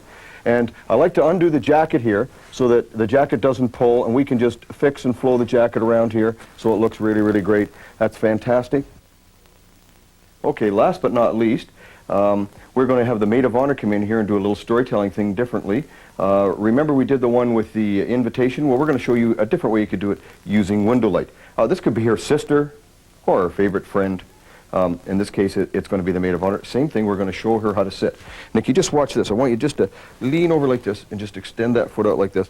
And we're going to use the invitation right over here with both hands. We're going to put our arms around each other. We're good friends, aren't we? Mm-hmm. All right. So you can do it better than me, can't you? I'll try. Let's go. Oh, perfect, perfect. And we're just going to use the dress, flow the dress around here, and we can have the two of them all. Remember, we've got the soft edge, and so this is all one big cloudy dream around it anyway. Sean, can I have the invitation over here, please? Thank you, sir. Welcome. And here we go. And remember now, I'm going to get you to make it a little more dynamic. I'm going to get you to lean into the photograph. And you can just lean a tiny little bit more if you don't mind. That's perfect. Remember not to have the chins go down too much. Tilt them in and just glance down.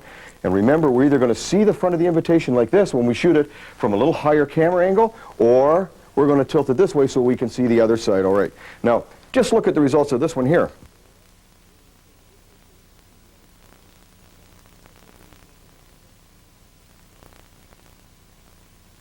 Well, here I am right close here trying to monopolize on all this window light.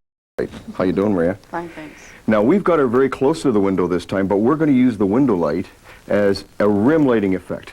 And so the composition is really going to flow to the window light. Now, you want to make sure that you don't have a camera angle that's over here, so that you're going to be shooting in, getting all this hot spot over here. You want to make sure that you flow over to this side over here, so that the light is just going to be skimmed across here, and so the part of the window here is not going to be the most dominant part of your photograph. Now, the posing is very, very, very important, because we have to make sure that we get Maria, to turn it a slightly bit so we get the light drifting across the front of the dress here to create some nice texture in the dress. If we were to position her straight onto it, if she was like this here, what would happen is this would just be one big overexposure here. There'd be no texture in the dress at all. We want it just to skim across it. So we're just going to angle her slightly. We're going to make sure that she brings this foot out over here. See the hips just starting to, the body language, look at that. Beautiful. We've got these nice light traps here. See the beautiful light on her face, and look at the results.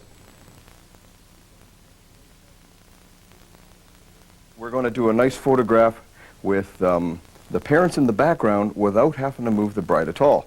Now, most of my other exposures are at 5/6. In this case here, I open wide open to f4 so that they're going to be soft focus in the background. They're just going to be slightly out. We don't want them too much in focus. And can I just have Mom over here, please? And we're going to position Mom right in here like this, and Dad right over here. And Mom, bring your right foot forward, please. Your right foot, that's it. And take a hold of each other here. I just want you to get close as you can together. And you're just going to pretend that you can just sort of look around and see your daughter's face. Not quite so much of a lean. That's it. Perfect. Now that we've done the photograph with Mom and Dad in the background very soft, we're just going to do one with Mom. We did one earlier with her on the bed, and we're going to do another romantic image of her looking at her photograph when she got married with the bride. We're going to do just a little differently. But we're going to have Mom closest to the light. So the bride is going to stand over here because she's got the lightest, and we'll be using this as a reflector. So we'll have Mom. Can you step in here, please, right on this side over here?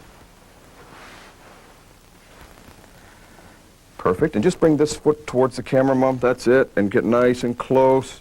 And now, you got to make sure that the bride is just a little bit forehead. Angle them, see, because if we stay like this, Mom is blocking all the light from the bride. So we just want to keep the, we're going to, camera angles right over here and just slightly V towards the light. Sean, can I have the photograph, please? Make sure we hold this to the camera. Nice and low, create all these nice lines here. Nice lines. The composition's going to be stop right off here like this. And the two of them, get Mom, just lean a little bit forward. And they can be looking down at the photograph. They can be looking at each other.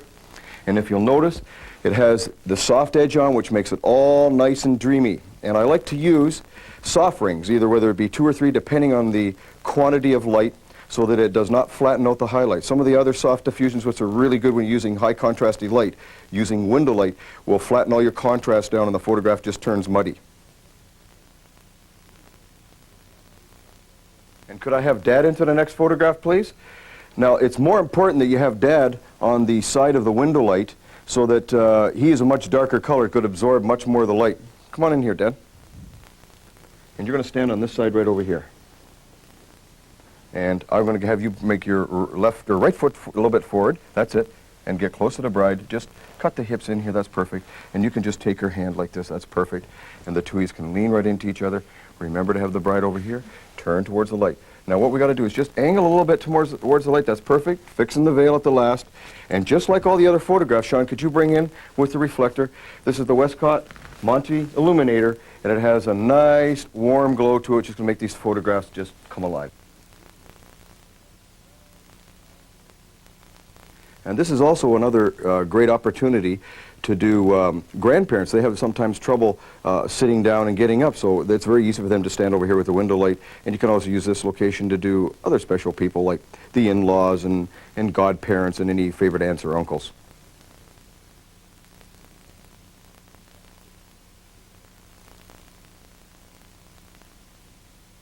Okay, now what we've done is move the bride back against the wall here.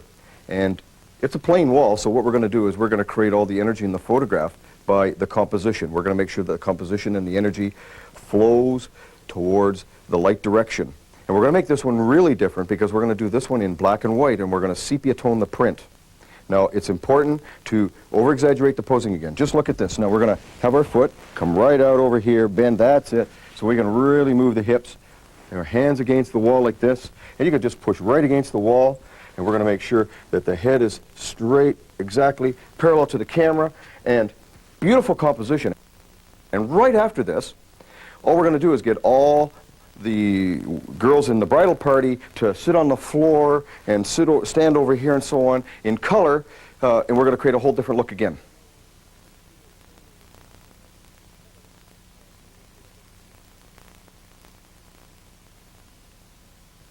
Now we've just left the bedroom and we're out here in the hallway. Totally different lighting situation. And we are going to create some more light here by, could we open this door over here, please? See this nice specular on here? We're creating a bit of a ratio here. We've got a bathroom right next to us here. So can we open up this door here also? And we'll see some more light coming in. Do you see what we have here? It's beautiful, beautiful lighting. Much broader source than we had in the bedroom. Now, the bedroom lighting, if you remember, the further away we got from the window light, the broader the light source was. And it's not so critical in the composition as long as you are having your composition on the plane is in the direction of the light. The closer you get to the window light, the more contrasty it is.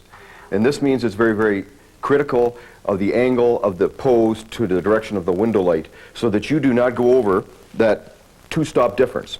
See, if we take a meter reading here, we've got 15 f4. And from this source over here, it's 15 of 5/6. So we have a beautiful, beautiful ratio of light here. And it's not going to exceed that 2 stops. Remember, you can't go over 2 stops between the highlight and the shadow area, or the paper won't print it. So you make sure you're within those confinements there, and you will get beautiful, beautiful images. Now, when we were doing the window light in the bedroom, we're going to talk about the kind of filtration to use, which is very, very important. This means that you cannot use the same kind of filtration in all of the situations to get the maximum look. It just won't work. For instance, the difference between using a diffusion filter and using a soft focus is this. When you use a diffusion filter, it should be used when you have a high contrast light situation, such as photographing on a background with strobe lighting, and you have specular, diffused highlight and shadow, and what it does is it just tones down the specular, and it's a very, very, very soft, moody kind of a look. If you use it in a light situation like we have here, because we don't have that specular light, we're only using sort of a diffused highlight, and there is some shadow, so we got some kind of a wraparound effect. What will happen is it will make your photograph go flat. It will be very muddy. So this is when you should be using what we call a soft focus. And there are many, many kinds of soft focus filters on the market. The one that I like to use is the Lindell soft rings, and I use the 1, 2, 3. Now, if you use this in a high contrasty situation, you'll look at the photograph and say, what happened to my soft focus? Because it isn't intense enough in that kind of a situation to get the maximum amount of look. That's why we use the diffusion filters there. But for window light and for this kind of broad source light, this is an incredible tool. Now, the reason I like to use the Lindell is because, first of all, it fits into the Lindell Pro hoods, and it makes my job very, very easy, and I also like the results. What it does is just takes the edge off so that it does not flatten out if there is any highlights or whatever subtle speculars there are, it won't flatten those out, so you get a very, very good result. Now, another important tool is using the bellows. Now, when we were photographing in the bedroom, I was using both bellows. I use the double bellows here, the Lindell double bellows, when I use a 100 mil lens, a 150 or a 250. And you can control it and rack it out as far as you like so that you can actually stop down and you can actually see the results. When you're using it at first, and you were dropping in our Cricchio soft edges here, the difference between using these and using high key filters, and this is why I love these, is this: when you're using high key, you have to light the high key vignetter, or everyone knows that what will happen is it'll go muddy in the foreground, it'll turn yellow and so on. And when you start using apertures of more than 5/6, you get into f8, f8.5 sometimes, you'll see the teeth. This is totally different. This you don't want any light to strike, and that's why we're using the double bellows. It goes into the slot in the middle here, and then you adjust it by racking it in and out like this, so that you can actually see the results right before your very eyes. It just moves back and forth like this, see? Goes in here and moves out here, and when you're using it at first, shoot loose so that you don't start to wipe out your favorite person on the right-hand side of the photograph, and do some experimenting. I would suggest that you would not go out and shoot a whole wedding with these, but why they're so great is that they hide things. They hide switches on the wall, they hide wall plugs. When you're outdoors, they hide stop signs, cars in the background, and they create a very, very dreamy, moody effect. And the whole concept is, remember, we're trying to make custom negatives and not trying to make custom prints, so that when you get machine prints, you're going to get excellent quality. I use the short bellows here when I'm using the 60 and when I'm using the 80. And the difference between the two is that if you were to use this, a 60 on this, that you will pick up the edges here and you'll get over vignetting on the edges. It'll go darker on the edges. So I like to use this one here with the 60 and the 80, and the soft edges fit right in here. Now there's different sizes. The one I like to use the most on the 100 is the small one here, because, and there's another one vertical and horizontal like this, and we rack it in and out. If you use this on the 60, you may get too much vignetting. You may have it over vignetted. So that's why I like to use the larger one. And we're using groups, and there may be horizontal, maybe 1, 2, 3 people in it. We use the horizontal one here, and you rack it out in and out, and you see the exact effects that you're going to get with that also. With this bellow here, you also have the facility to be able to drop in any kind of soft focus or diffusers that you want to also when using it on the 60 or the 80 millimeter lens. Another great benefit of using the double bellows here also is that you can do low-key vignetting also. There is a kit out that Lindell has put out. It's called the Stephen Rudd Wedding Kit.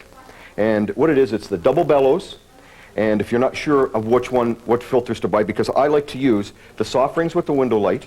I use the Super Soft 2 outdoors. It's a really nice filter, and it doesn't get very much flare. I love to use it with strobe lighting in the studio. It gives me a very, very nice effect. And then if I want to create it even more dreamy effects, I like to use the diffuser too. So the Steve Rudd kit has several of these filtrations in here to use in different situations. It also has the Lindell. It also has the low-key vignetter. It also has the double bellows. Now you can expand on it you want, because I use many other kinds of filters also. But these will enable you to create beautiful wedding images from beginning to end, low-key and high-key situations and so on, so that you'll start to make custom negatives right from the very beginning. Now, what we're going to do next is I'm going to just, I'm going to be shooting this with 1,000 speed film, because 15th of the second, 5.6, I don't want to be doing any longer exposures than that. Remember to always release your shutter like this when you're shooting a 15th or less to not cause any vibration, so you get that nice clean edge on the photographs. And remember that you focus everything perfectly, then you drop in the soft edge when you start, otherwise you get confused with the focus, and before you put any of the filters in also. Focus first, then drop in your filters. Now, what we're going to do is we're going to have Maria come over here like this, and we're going to have her pose a couple of different compositions like this, of course, and she's got much better hips than I do. And we're just going to go get Maria now. She's ready. Oh, well, they said they're not unbreakable. Hey, I've got a bride stuck right on my hand here with some crazy glue. Okay, Maria, stand right over here. Perfect. When you have an ideal situation like this, and you do have the extra time, it's great to take beautiful photographs in a hallway, just using bathroom door lights and other light sources. Once you start to develop your creativity and you start looking for light and opportunities, you will find that the next bride's house that you go to, you'll find areas and places that you never even thought of taking photographs. Now, I don't always do this if there's not the right situation, but there is. So we're going to do some beautiful romantic images right here, starting with Maria. Now, remember, everything starts from the base. So we're going to start right here. Maria, would you just put your foot out here and look and see what we do? We got Maria out here, and so we're going to create some nice C-curves running down here. Make sure you fix the dress up. And we could have Maria standing right over here like this, but we're going to create more dimension of the photograph by having Maria, just slide over a tiny little bit, Maria. That's it, beautiful. Touch your fingertips on here. Remember, not grab like this, just the fingertips, and bend the wrist so we get all these nice, beautiful lines. We're going to put our hand over here now, so we're going to create another base diagonal line running over here. Fix the veil. And Maria's just going to look right down over here. Could be just a clean, nice, beautiful profile here. Beautiful photograph, or she could be looking right over at the camera here like this.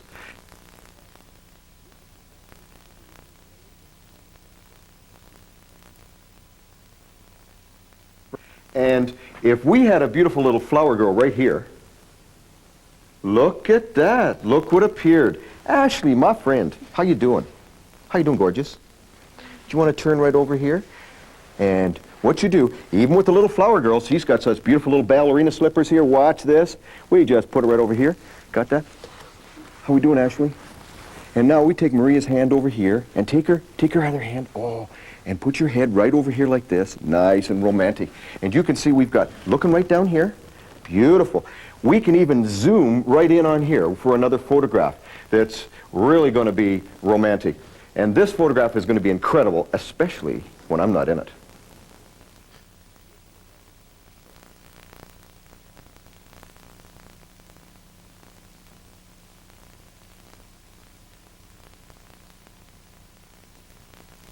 Now, after finished taking these beautiful photographs here, don't forget to look behind you. Look, there's another situation or an opportunity over here to take some other great photographs. We go right over here. We'll shut the door. And see this beautiful window light coming in over here? Look at this. We've got a nice pattern of light here, and it drops off in a beautiful shadows area over here. We're going to put Maria right here, and we're going to use this light and have her face and the composition based upon this. So, Maria, come on over here, and I'll show you what we're going to do. Okay, Maria. Whoa, right there. That's perfect. Now, what we're going to do, bring this foot out again. That's great. Maybe bring the veil out like this. That's perfect. And we're going to use our hand over here like this. So we get some nice lines happening in the photograph. And we can have Maria like this over here, or we could tilt her head over here.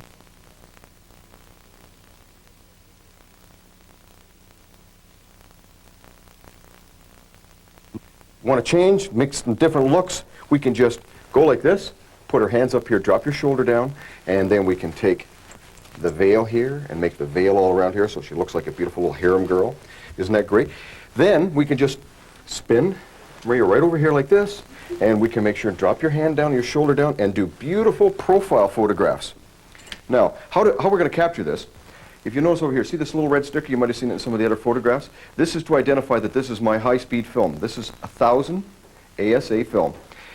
And this is so you don't make any mistakes, because when you're using different styles of film on a wedding, you know that if you don't pay attention, you got the wrong film in there, you're not going to get great results and you could be in a lot of trouble. So I identify the high-speed film with the red tape, so I don't make any mistakes. I'm going to start off doing some of the photographs with the 60mm lens on here and the short Lindo Pro hood, but with using the one with the large opening over here so we don't over-vignette it, and with the Soft Rings 3. Then, when I'm going to go in and do some of the other nice tighter compositions, I'm going to switch to the 100mm lens over here with the double bellows and with the one with the smaller opening in here. And to make it even different, I'm going to switch from using colored film to black and white film, and the results are just going to be incredible.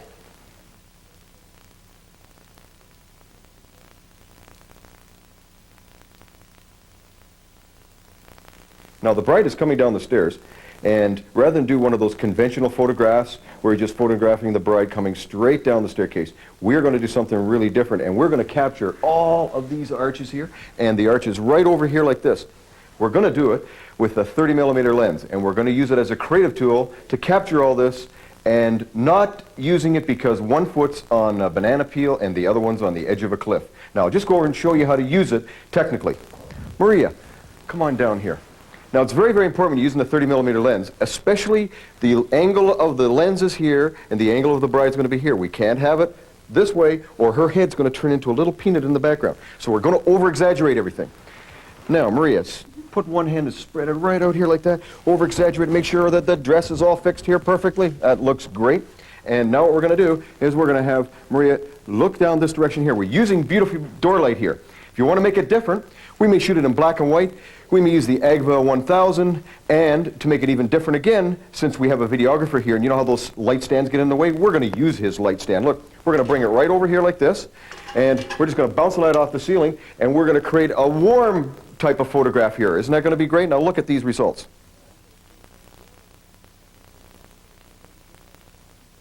Now, how many times have you walked into a bride's house and opened a front door and missed all these great opportunities for beautiful door light? I look for this. See all this beautiful light we have here with the front door open on the stairs? It's a great opportunity to take more photographs. Just look at how Maria's posed here.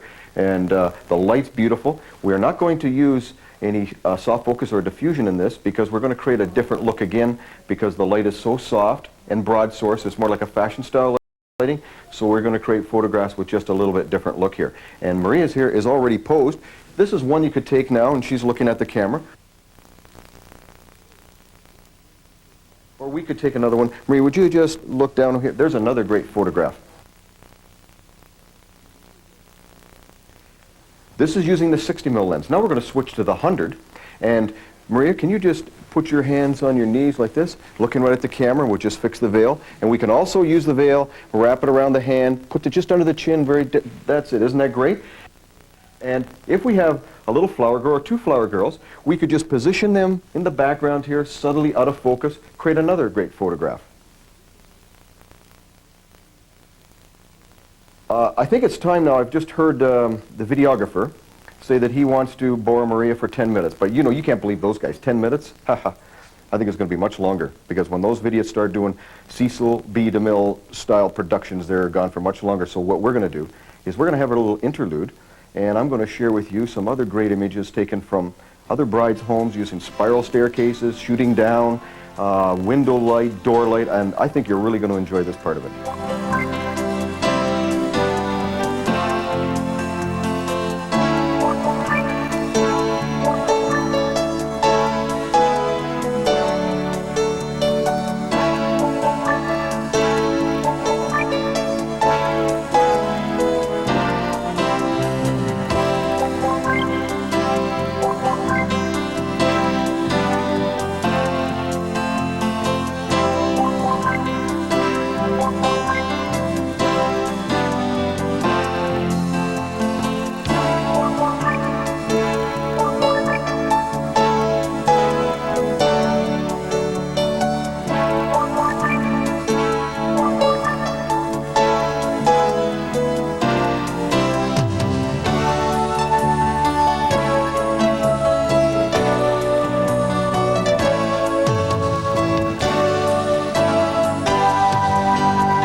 Well, isn't that great? Now that I've got a few minutes, I'd like to share with you some of the concepts on how I use my portable studio lighting system that I take to every bride's home, and I take it to receptions.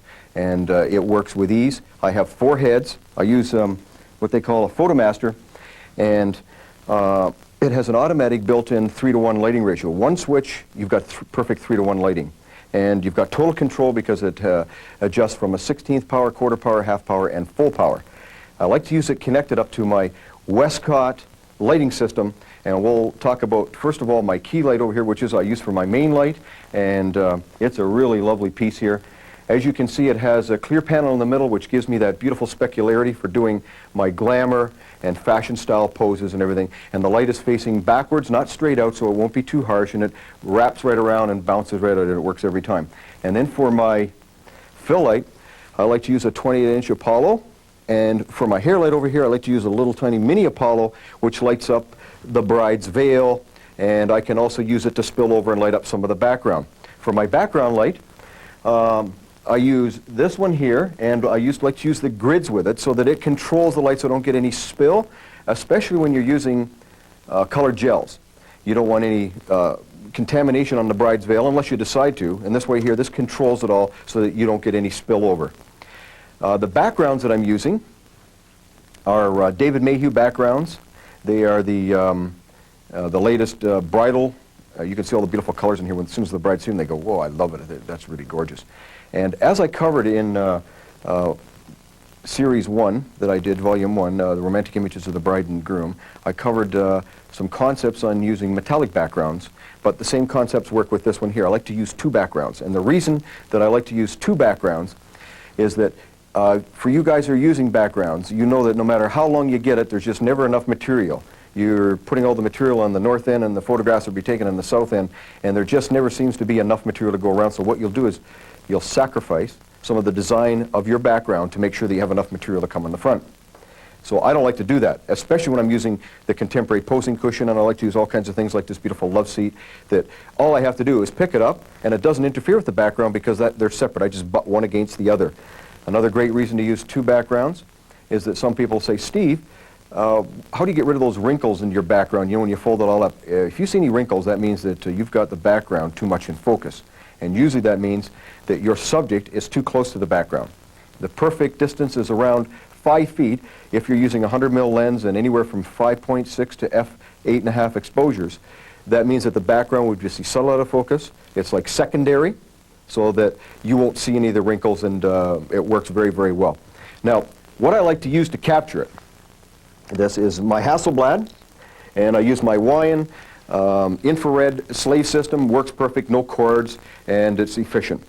I use the Lindell, and I use the soft edges, as we used many times today already.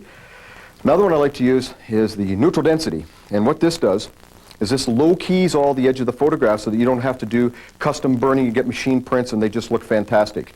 Now, to make it really easy to work with, I like to use my ball head. I use a Bembo ball head, and I just go like this and focus in. I just can't believe I just finished doing a tour across the States and Canada, and there were hundreds of photographers that are still using, you know, all those controls like flying a Piper Cub and trying to take photographs at the same time, and for me it just doesn't work. It's not fast enough. I use a Bembo tripod, and it works very, very well. You just kick it like this, and you can use it in rough terrain, in the bride's home and everything else, and it's fantastic. One of the other most important things that I have is the Steve Rudd contemporary posing cushion. Wow, they come flying right out of the sky, and these are fantastic. These are going to be on the market soon after the release of this video, and you're going to see many, many concepts that I'm going to do within the backgrounds using this contemporary posing cushion, and they're just fantastic for using for footstools like this while you're sitting here waiting for somebody to photograph. And while we're still waiting for Maria, she's up there reading her lines for her video production. We're going to do some nice compositions with her mom and dad, and we have a beautiful little Spanish-style love seat here that we're going to use. And could I just have you, come on, you guys come on right over here, and I'll show you what we're going to do. We're just going to show you some of the posing and composition you could do, several varieties. First one we'll do is, Dad, can you stand around in behind here, and I want you to sit facing the other direction. That's it, fine. And just barely sit on the edge here and swing as much as you can around to the front. Just twist it a little bit more. And make sure that you have Dad's jacket unbuttoned so that we can place the jacket and everything fine. Otherwise, it just pulls and tugs all the time. And we're going to have Mom sit right in here. And we're going to have you sit right on the edge of your hip there, Mom. That's perfect. And now what we're going to do is we're going to start with the base again, remember? Even though we may cut the photograph off here, make a three-quarter composition out of it, it's important to have the right base. So we got these nice flowing lines here, and if we do catch a little bit of Mom's leg in here, see how nice and elegant it is? We got all these nice flowing lines over here. Now, we're going to get Mom to lean in towards Dad, and what I usually do, because most of the time Dad's arm is just a little bit longer, we'll have Mom's arm on the inside, Dad's on the outside, and he can lean in, so there we're going to reconnect the two of them here. And now, just to refine it, Dad, I want you to lean a bit forward, turn your head back there just a little bit like that. That's perfect. There's one nice composition here, cutting it off right about here with the neutral density on the outside. Another composition that we can do is, okay, Dad, can you just move up here, please? And we're going to have Mom come right around on the other side here. Dad, you sit right here like this, and Mom, you turn around the other way. That's it, perfect. Sit right on the edge. Now, Mom, can you just swing a little bit more? We're going to use the hands here. Mom's going to flow this hand out here and twist her shoulders a little bit more to the camera, and we're going to tilt her head just away so that Dad can sneak right in here by the hat. That's it. Perfect. Dad, lean in towards the camera like that. That's perfect. And there's another great composition. Okay, and the next one we're going to do is we're going to have Dad just continue to sit there, and we're going to bring Mom around the front. Mom, we're going to be on this side now, and we're going to sit right on this hip here. Remember the same thing now. We're going to create the base here. So we've got Mom, and her leg is bent here. Perfect. Nice lines flowing here. Mom, just move over. We're just going to move your dress in here. That's it. Perfect. Make sure all these little details. It's all perfect. And Now, Dad, can you just slide over to Mom just a tiny little bit here? Perfect, like that. And you can put your hand in behind and put your hand in behind here. So we have the two of them connected. Dad, lean more forward, like this. And there's another beautiful photograph here.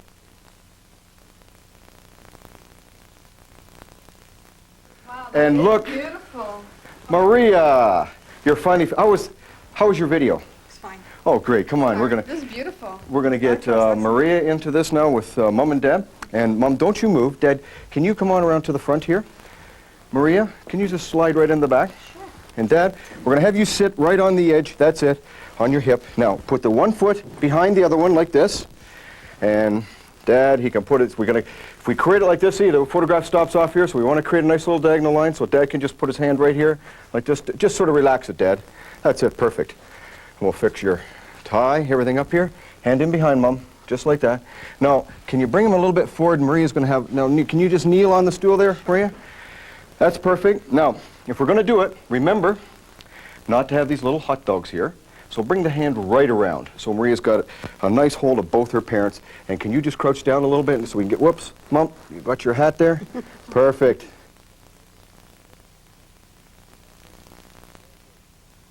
Okay, Dad, we're finished with you for just a second. Can you maybe just stand over here for a sec? And Maria, can I have you slip around the front over here? Now, what we're going to do... Oh, can I just get you to just to slightly get up for a minute, Mom? Because we're just going to have you just sit on the edge of the dress so it doesn't all pop up here and look like Maria doesn't have any waist because she's got a beautiful waist here.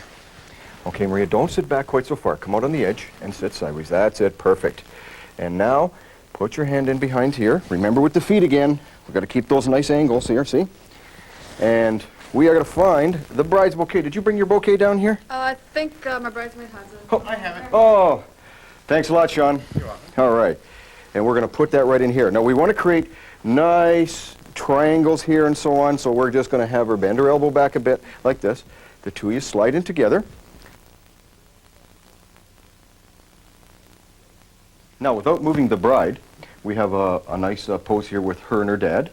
And as you can see, we've removed the bouquet so that we have a little more connection with her and Dad using her hand here. And how we get that is by pushing the palm of the hand in tightly like this and just extending the one finger, and it looks very, very elegant. We got all these nice lines here. We have used one of my cases to prop up Dad's leg over here, which gives us a nice flow. See it happening over here? And we've got these nice lines running in here. We get Dad to lean into the photograph, and this is really a nice one.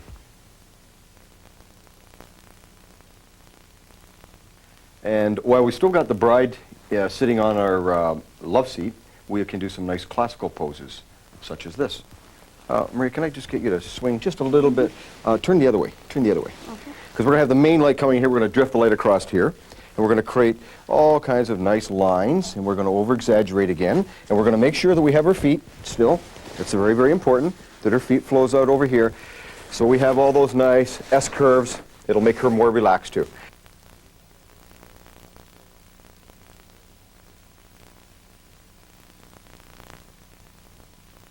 Now, we want to get a little bit more contemporary, along with the classical. We can have Maria slide over the edge of the stool over here, like this. Bring your one foot up, flat on here so your knee's nice and high. Oh, that's good. Now just lean over here like this. And remember, we don't want to have the hand coming like this because what we have is the fingers coming towards the camera. We want to make sure that the hand slides across enough so that we're using that nice contour over here to make the photo look really great. And we can have the other hand up here like this, or we can have it over here like this. There's all kinds of nice angles that we're working with over here.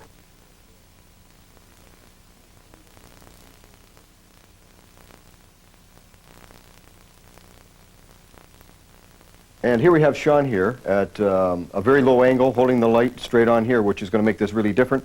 We have switched to black and white film C41 processing. We're going to use a 100mm lens to come in here and crop it off real tight in here. There's no softness on this. This is very contrasty, and look how exciting it is.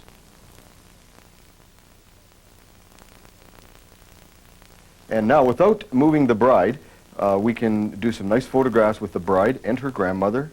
We can use the bride and her flower girl or any other of the relatives. And we can also introduce some colored gels in the background to make it different. And when we finished all that, we're going to move right into the contemporary posing cushion by Stephen Rudd.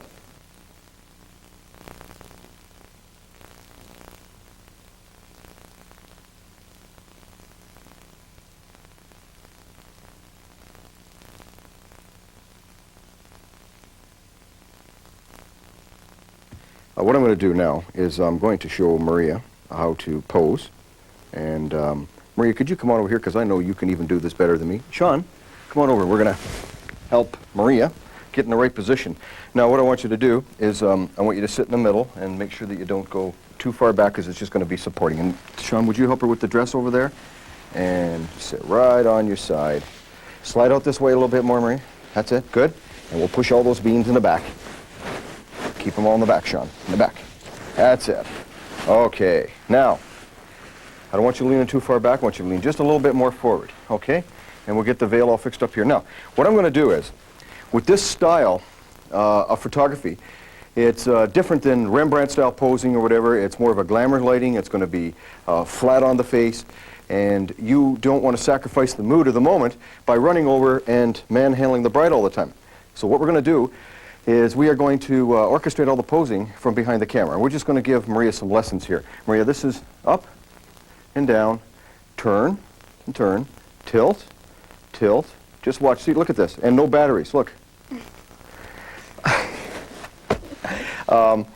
And another thing, sometimes if the bride's dresses don't fit perfectly, so we help them out. We just go like this. Okay. Look at that. It's a perfect fit now. Now we're going to do everything from behind the camera, and we got many, many compositions that we can do. And I'm going to step right over here, and I'm going to show you how it works. Now, Maria, what I want you to do is to just slide out here a tiny little bit. All right, now take this arm here and slide it. Now remember, no, bring it across the chin even more, like that. That's perfect, perfect. And there's one photograph right here. That's perfect. Now we can take the other hand, touch the other hand over here like this. Perfect. And now we can put our other hand over on the side here, extend the other arm out over here. Hey, another one. Bring it around the front here just a little bit more.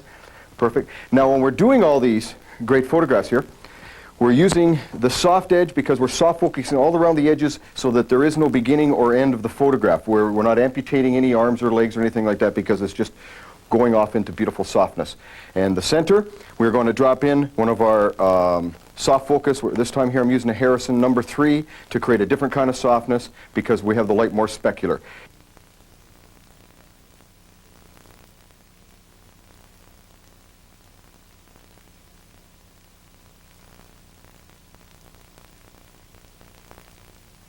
Okay, and here we have Nikki, our maid of honor, just appeared on the scene, and we're going to quickly do some photographs here on the contemporary posing cushion without moving the bride because she's so comfortable she's almost falling asleep.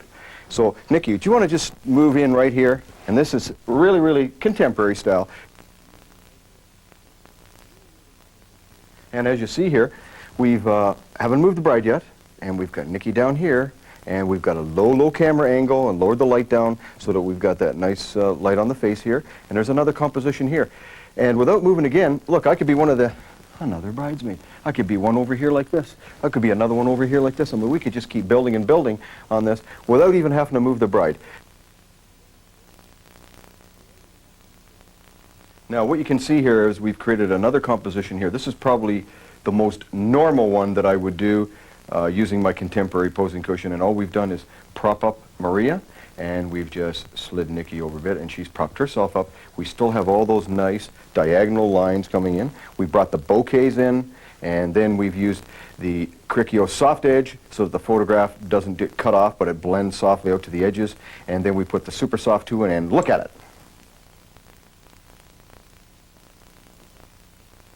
Now, when using the contemporary posing cushion, and doing the upside down posing techniques, which is a real art. All the small little intricate details are very, very important.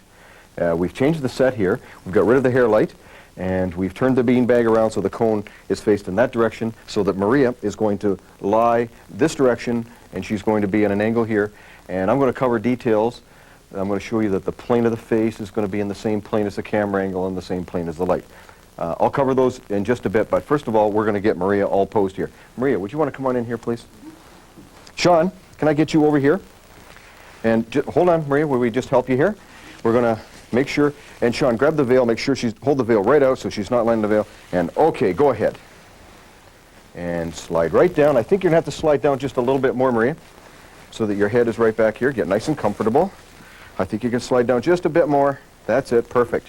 Now, what's really important is that we get this angle. And why the contemporary posing cushion makes it real easy is just watch this. See, we haven't got this shoulder's a little bit too high. We have to get more of an angle. So all we have to do is just go in here and push the beans.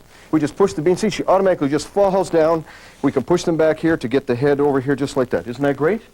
Now, what else is really important when we're doing this is position of the hands. We're going to do something with the hands. They just can't sit there like this. That's, unless your bride's got a tummy ache, but I'm sure she doesn't here. So we're going to take this hand here, and we're going to bring it over here. Get the veil around here for a sec, Sean. Move this all around. This over here. And we're going to take it like this, and we can use the hand like this, or we could take it, bend the wrist, and then flow the hand like this. There's many ways to do it, like perfect, elegant. We're going to take this hand here, and this hand here could come like this. It could come over here like this. It could be over here. It can touch the lip. There's many, many ways to do it. So we're going to start off with this one here. And what we have to do now is just lift this arm, because we want to keep this all in the same angle. No good if the arm is way down over here, and then these are all in the same plane and this arm isn't. So we're going to keep the arm up like this. Perfect. Can you bring in the light over here? Because the light is going to have to come from this angle. If we have the bride posed like this, you can't light it from here, because you're just going to get all kinds of unwanted shadows over here. You can't light it from here. The only way to light it is straight on, right in here in the plane of the face. Fantastic. We want to change it by bringing in extra pieces of veil and just entwining her beautiful bride in a beautiful mist of veil. Isn't this gorgeous? And you could bring in I bring all my own extra veil in when I'm doing this, in case there isn't enough. And we're going to use the soft edges on here and the soft focus. And we can even put sometimes a piece right over top of the bride like this here. And then we can actually have her close her eyes and shoot right through it. And it's a real, real dreamy photograph. Just wait till you see it.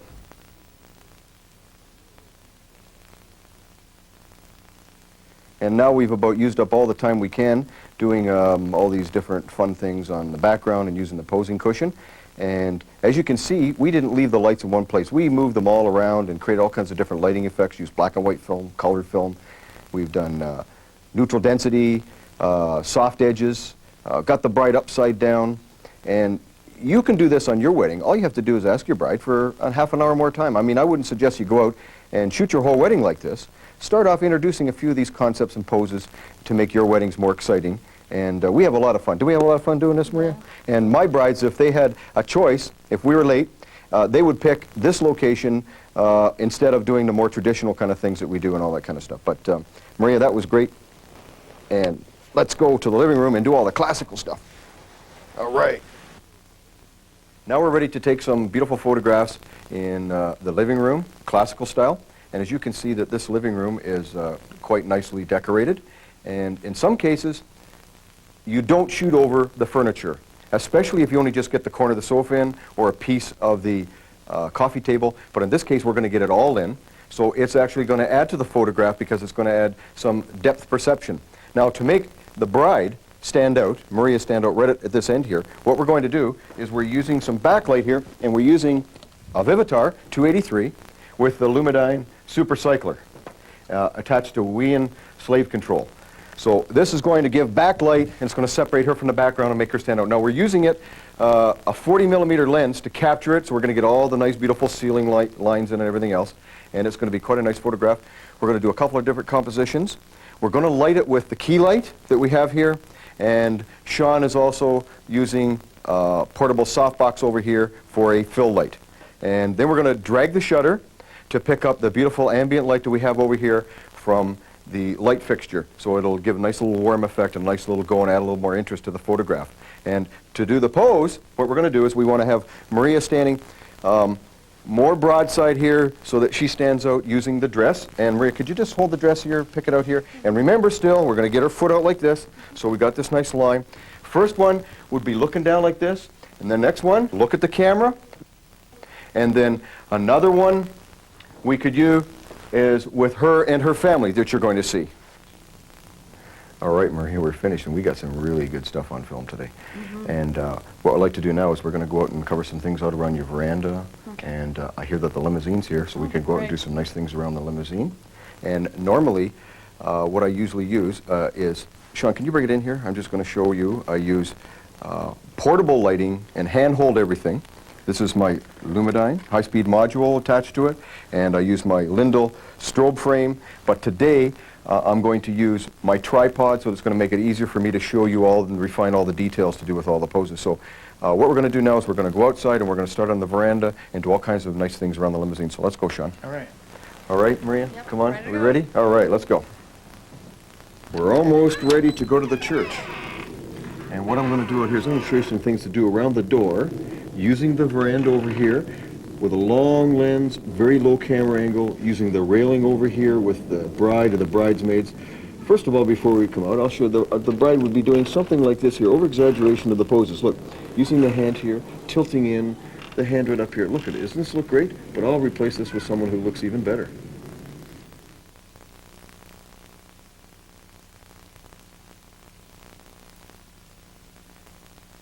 Okay, Maria, come on right out here. Great. Now what I'm going to do is I'm going to go over there and take some photographs from there, and I'm just going to show you how I want you to do the composition. So what you're going to do is stand with your hand over here like this, and then I want you just to bring your foot out here like this so you create those nice C curves, beautiful composition, and hold the bouquet out here like this. One looking straight down so I got a nice profile of the face, and then the other one you're going to be looking right over at the camera, all right? So just stand. Oh, you almost fell right into position here. Let me see the feet. Absolutely perfect. Look at that. And then we'll just fix the dress around here, and then I can tell you everything we want you to do from right over there, okay? Turn your head straight so we got a clean profile. And what we're going to be doing now is we got the camera is very, very low over here, and we have a long lens. And let's just refine the composition. Oh, Maria, just stand up from the wall, tiny, about 2-3 inches. That's it. Perfect. And that's it. Just lower the chin a tiny little bit. Fantastic. There's one. And there's the next one. Perfect. Okay, now what we're going to do next is I'm going to get Maria to move over to the rail, and we're going to do some nice, beautiful compositions just like that. And I'm going to show her what I want her to do, all right? Okay, Maria, are you over here somewhere? That's it. Step right over here. And I want the camera angle over here. Now, Maria, what you do is just lean forward, spread your arms out here like that. That's perfect. Just touch your palms there, and when you press in with your hips like this, don't lean down too far, so we want to see your face over here. We'll get the veil out here perfectly, and we'll tilt our head over here, looking right at the camera. We capture one with all the arches in the top, and then one just a little bit closer here. And after we got that done, let's get all the girls. Come on, girls, out here.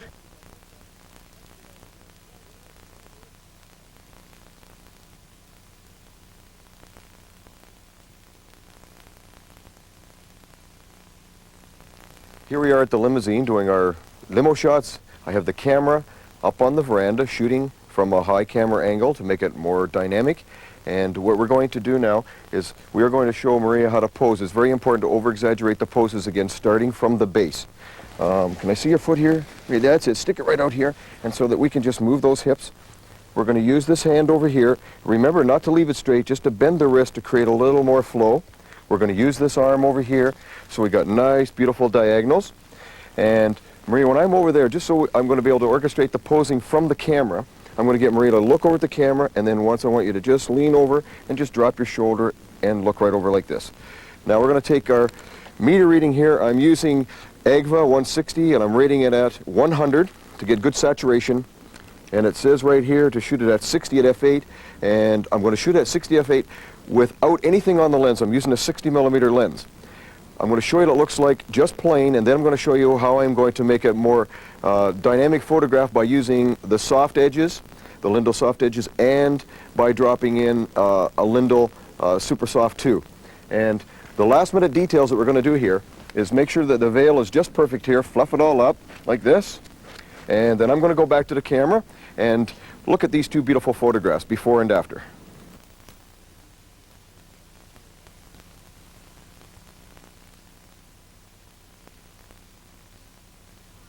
Now we have a beautiful little flower girl, so we're going to do some other compositions using the flower girl. Ashley, come on over here with me. How you doing, gorgeous? You doing fine? All right, come on. And she's going to stand right over here. Now, you just stand right over here like that, nice and comfy. Just let me take this little beautiful, oh, that's gorgeous. And you take her hand. Oh, is it? Oh, take her hand here like this. Now to make this a more of an interconnection between the two, we're going to have them look at each other, not look at the camera. So I'm going to get you look right up at Maria. Would you look right up at Maria? Beautiful. We'll make sure, Maria, not to tilt your head down too far because of the high camera angle that we're at, and just sort of look right down, look right up. Okay, here we are here with the bride inside of the limousine.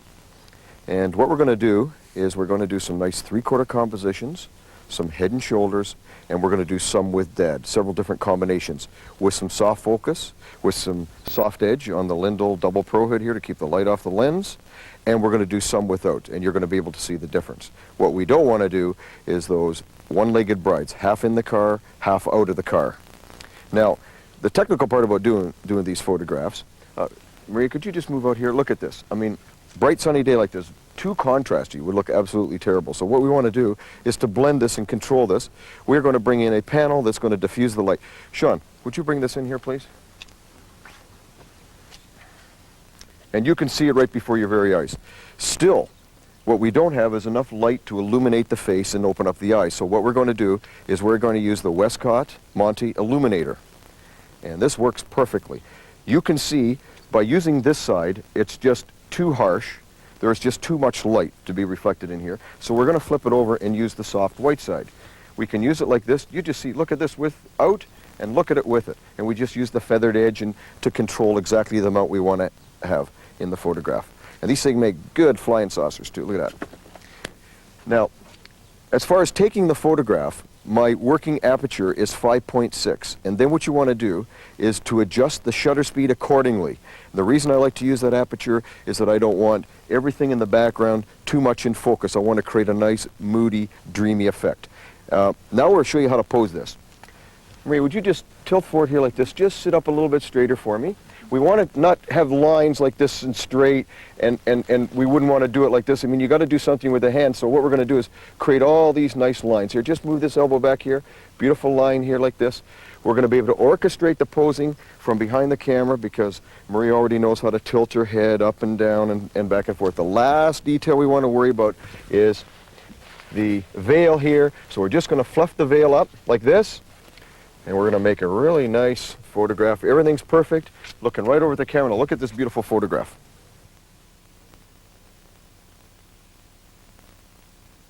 Here we are now. We're going to do some with Dad and the bride together, and I'm just going to show Dad what I want him to do so he can make it much easier for him. Here, just watch this, Dad. You're just going to move in here like this. Put your hand on Maria, and you're going to look at each other. Make sure that your head is clearing the window frame, and don't tilt your head over too far. Just like that. Beautiful. Come on, Dad. You can do this perfectly. Look at that. He fell right into the pose. Now, you just make sure that you don't tilt your head away too much. The camera angle is going to be very, very low. The light is contrasty, so I'm going to get Sean. Come on in here with, soften it up here. Camera angle's real low. Looking right at each other. Beautiful photograph.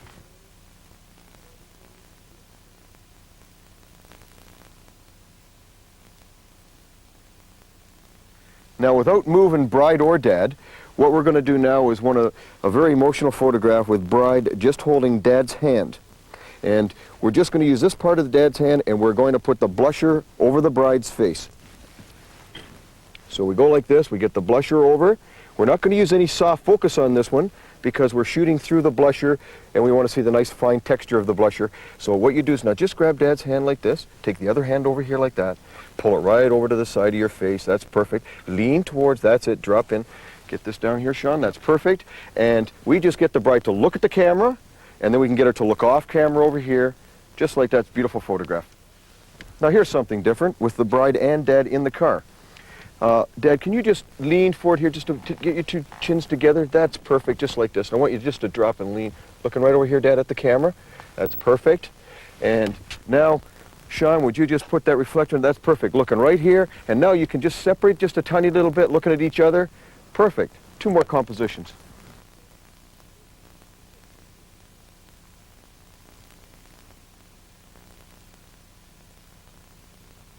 Now here's another composition with your photographer.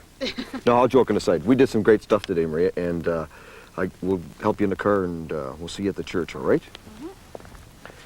Okay. All right. Looking good. We'll see you there. See ya, bye. Okay.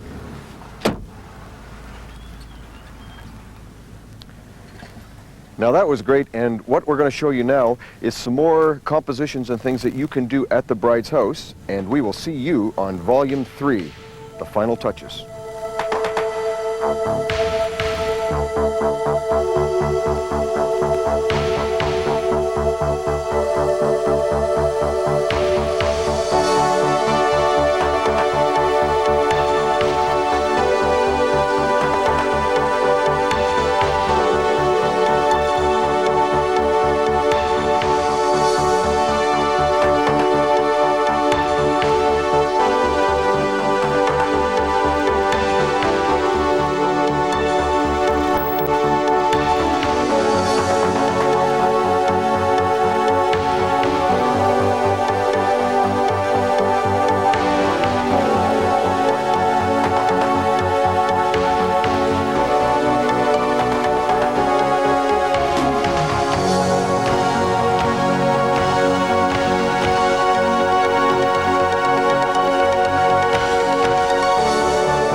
Stephen Rudd has created a style of wedding photography that is fresh and exciting for the brides and grooms of the 90s.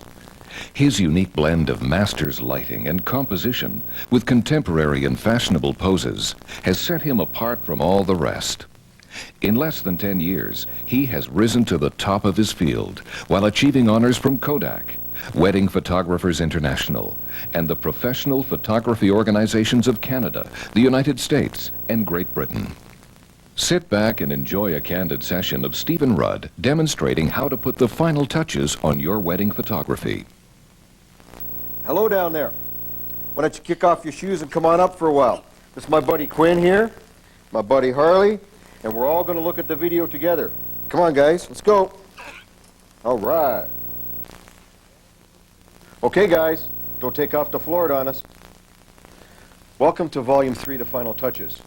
And what we're going to be covering on this volume is some concepts of different styles of lighting at the church, how to use the limousine, group posing at the park, multiple lighting techniques, how to use an assistant properly, using colored gels, wide-angle lenses at the reception, a bit of marketing, the whole thing, just complete. We're going to just, all the things we missed on 1 and 2, we're going to cover on 3. Now, for all you photographers who have 1 and 2, 3 is even more exciting. Now, remember Volume 1, Romantic Images of the Bride and the Groom. What this was about was stretching your imagination and using all kinds of other different creative things, such as wide angle lenses up to longest lenses, and going high camera angles, low camera angles, different lighting locations, and so on. Volume 2, At the Bride's Home, was all the things to do at the bride's house. When you arrive there 3 hours before, I mean, you better have lots of ideas in your head. So what this covers is all the romantic things using window light, how to use stairs, doors, how to set up a little portable studio at the bride's house, how to use the front porch, how to use the limousine, different types of film, all the custom vignetting, all the romantic things about being at a bride's home. Volume 3 covers all kinds of creative concepts and ideas and lighting techniques. The bride arrives at the church and it's raining, how to turn it into a great situation. How to use multiple lighting techniques at the church, different ratios of lighting, moving an assistant around efficiently. And how to use the church as a prop rather than the normal altar returns. How to use the limousine as a prop. I mean, you could take many photographs around the limousine, make it more exciting, more saleable photographs. And when we're onto the park, how to do group posing and pyramid compositions rather than the normal firing squad. And how to do the uncandid candid, lots of nice saleable photographs. And then on to the reception, how to use multiple lighting techniques with colored gels, wide-angle lenses, make it real exciting. And then some marketing ideas, how to sell all these photographs. In Toronto, weddings are covered a little differently because of the ethnic diversities. We're going to cover 3 different ethnic weddings, Marianne and Joe, which is Ukrainian. We went on location and did all kinds of contemporary and wild and crazy things and a lot of uncandid candid. Katina and Bill's is a Greek wedding, and you're going to notice all kinds of different traditions around the church ceremony and so on, and a different way to cover that. And Katina and Bill's wedding was a little more contemporary and traditional style wedding. And then Nadia and John's was an Italian wedding. And this was a blend of a bit of everything. It was really exciting. What really inspired me to do weddings differently when I started, back, I took a course off of Frank Christian in composition and design. I've got one of his books here. It was great. After reading the book over and over and studying under Frank, my photography was never the same. My composition changed, improved, was better, and you can see by all the images I'm doing. Now I still have a bit of Frank in me. Then another great book when I started was this one here, The Wedding Portrait Photography World by Jack Curtis. This was one of the very first books I picked up. Before I go shoot a wedding, I'd look at a few images in here, I'd pick a couple of my favorites, and I would integrate them with my wedding day coverage that I used to do and say, I'm going to do one of those. And then eventually I started improving on, and integrated that with my style and to make my photography even more exciting, my weddings. Another great book is by the Professional Photographers of America, Loan Collection book. This is a great inspiration for all photographers. There's a lot of great images in here. Another one that's out now is by Wedding Photographers International. Covers a lot of wedding concepts, how to shoot a wedding from beginning to end, and all kinds of different ideas that you can pick up from there. And what I've done is, based upon video 1, 2, and 3, I've come out with a book that you can carry with you on the wedding from all of the highlights that you've seen in volume 1, 2, and 3 that you can sort of refer to, so that there's some technical information and something to inspire you. So not to change your whole wedding or the way you shoot a wedding, but to integrate some of these things within the weddings that you're doing now to make them more exciting so that you develop your own style and creativity. What the whole thing is here is to be inspired. This is one creative tool that I just couldn't be without. It's the Lindell's Double Bellow Pro Hood with the double slots in the back. As a matter of fact, if I was going to a wedding and I left it behind, I'd go back and get it because I just couldn't shoot a wedding without it. This makes custom negatives so that you don't have to make custom prints. Some of the attachments that go with it are very, very important, such as this candid low-key filter that you drop in that turns candid photography into custom burned edges and so on. The other one is the zoom filter, which creates all kinds of energy lines in a photograph, slides right in here, makes your wedding photograph, especially at the reception, more creative. And then we have the Dream Edge filter that you put in here, slide it in here, and what this does makes all those beautiful dreamy edges and makes the photographs look really romantic. Also, the filters that I use here I consider to be one of the best. There's warm softs, and there's ones that are for contrast and one for window light and so on. And what's great about when you're using the doubles is that you can put one filter in like this, and then you can drop another filter in at the same time. So you have many, many, many combinations to use. Now to complete it all, another thing that's available is what we call textured negatives. So that you can sandwich with your negatives to make your photographs that you're going to put in the bride's groom's album more creative, make them more exciting. Also, there's what we call watercolor negatives. So you know those beautiful brush strokes that you've seen in competition and everything else? You can do this for your very brides in their wedding album. You can put one of these in combinations with two and so on to make the photographs look more exciting so you could sell more photographs to your bride and groom. Another little gadget that we invented was taking this double, for you guys who already have the Lindell Pro Hood but don't have the double slots here, that's fine. This one here has a Hasselblad ring fused into it, because you know when you put all those little screws in there and it's a pain in the neck undoing all the screws, taking them off, and they put marks on your lens. This just bayonets on, bayonets off, makes it real fast and real easy. Every wedding should have a beginning and an end, and what I always like to do is use the invitation, part of the storytelling thing, to start off the wedding story.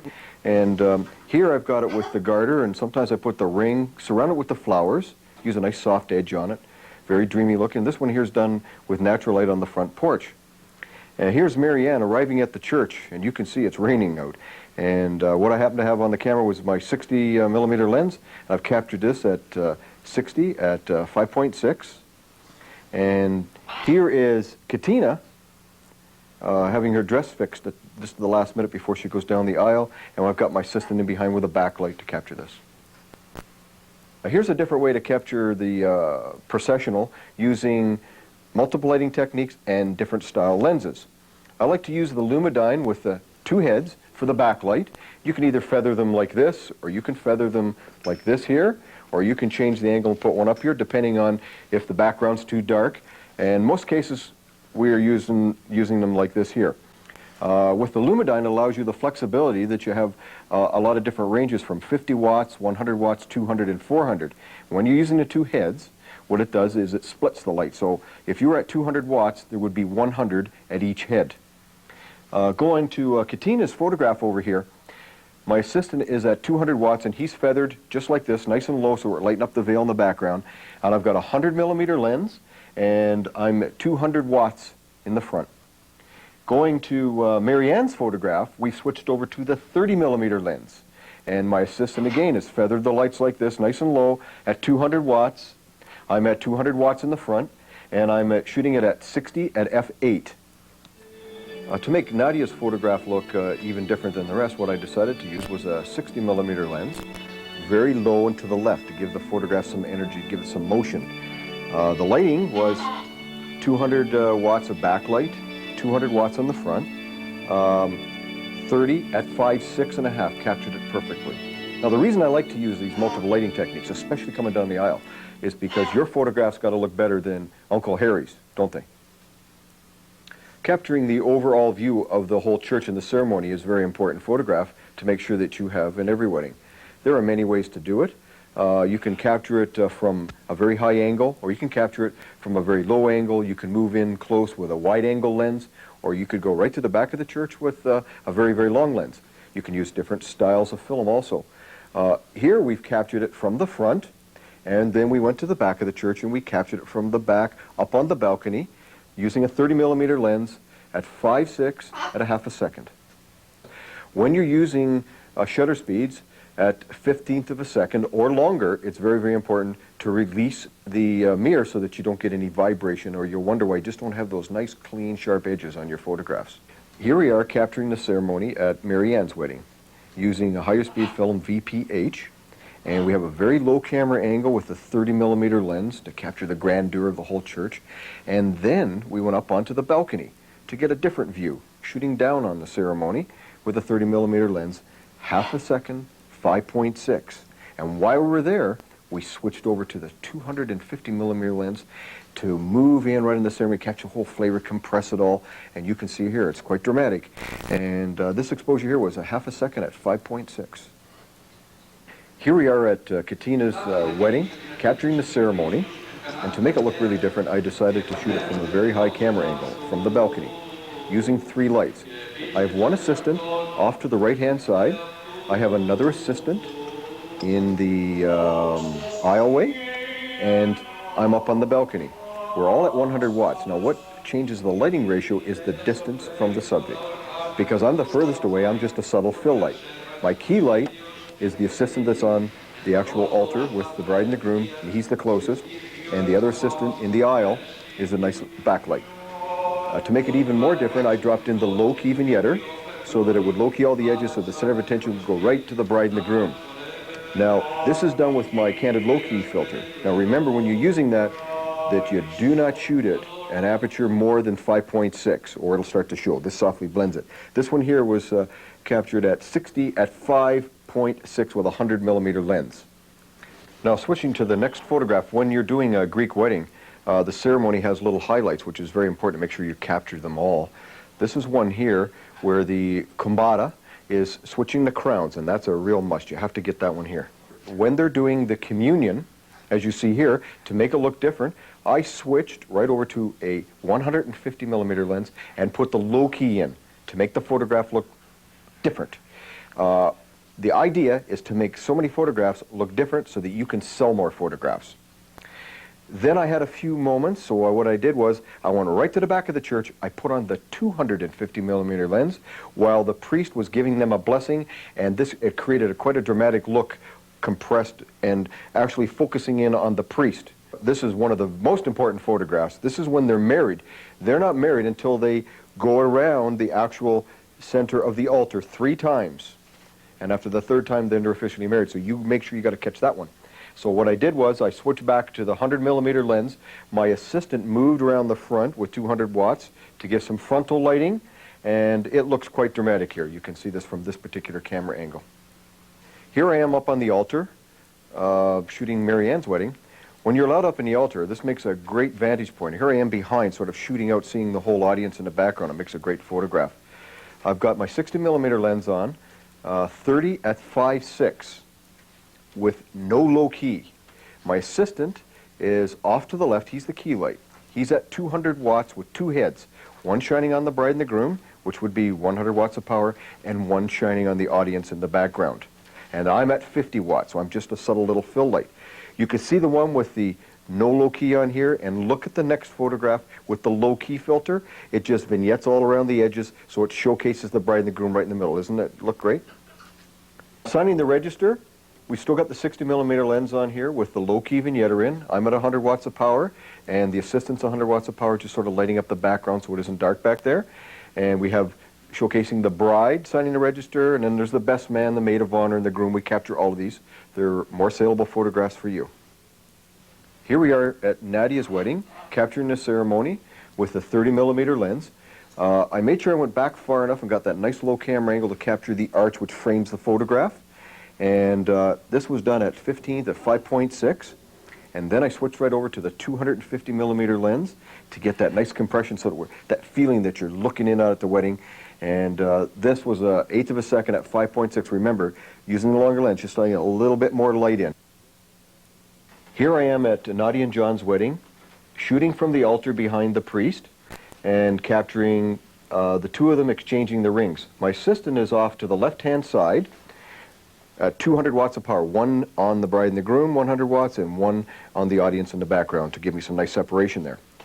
I've got the low-key vignetter in there to low-key all the edges so that you're sort of looking in at actually what it's doing is toning down all the flowers that you see on the left-hand side. Then I've moved right around to the front, still got the 60 on with the low-key vignetter, 60 at 5.6, and I've got 200 watts of backlight power, which is lighting up the background to give me some separation.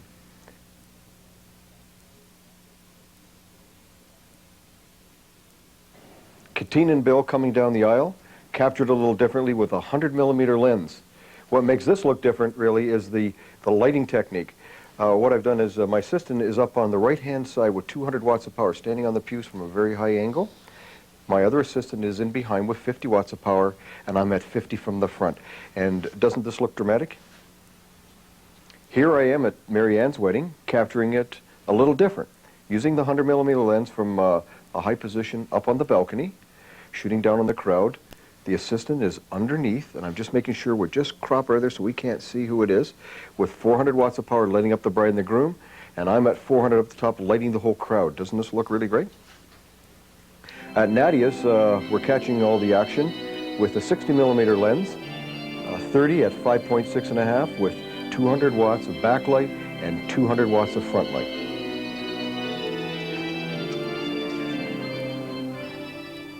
Here's where it pays to be organized and be working in coordination with your assistant.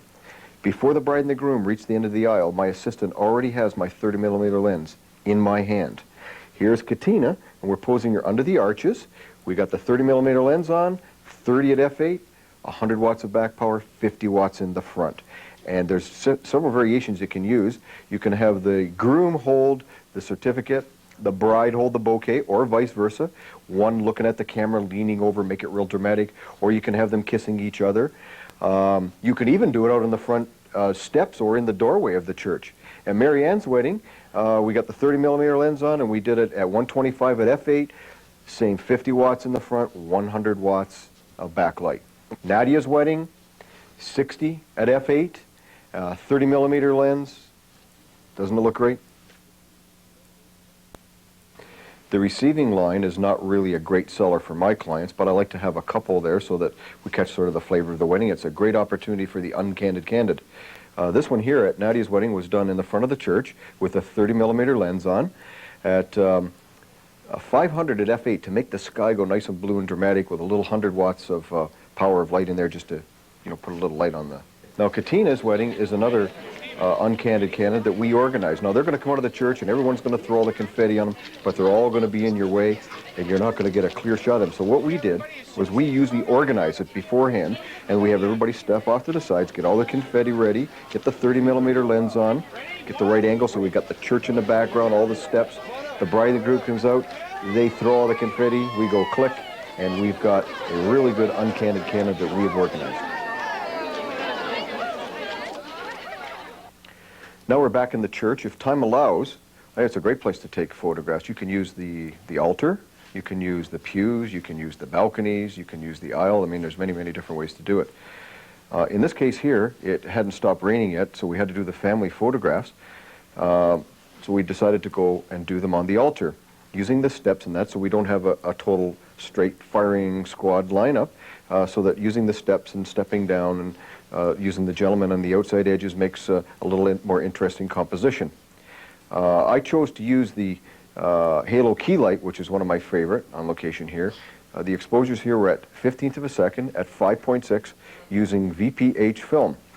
Now you got to make sure when you're using long extended exposures that you balance the ambient light in the church with the key light. And usually I keep the key light 1/2 stop brighter than the exposure for the ambient light. For instance, if it was 15th of a second and there was, say, f5.6 was the ambient light, I would set my key light at 5.6.5 so that they're always become the primary, and then you just blend it two together so that the background doesn't become too dark and so the background doesn't become too light. And in most cases, to be safe, it's good to bracket it, one or the other. Like say, shoot one at a 15th, shoot one at an 1/8 of a second. When shooting inside the church, I like to use the pews because they make a great place for portraits because you've got all those nice leading diagonal lines in the photographs, make them look more three-dimensional, and I like to use the altar in the background. The kind of lighting I like to use is use the halo key light, in this case here, with 5.6.5 and the 100mm lens. We're shooting at 1/15 of a second at 5.6, giving it a half a stop more to compensate for some of the neutral density filters on the outside edge by Lindell so that we get a good exposure. Now remember, the background and the key light, we got 1/2 stop brighter again. And if you want to subdue the background, then all you do is bump up the shutter speed.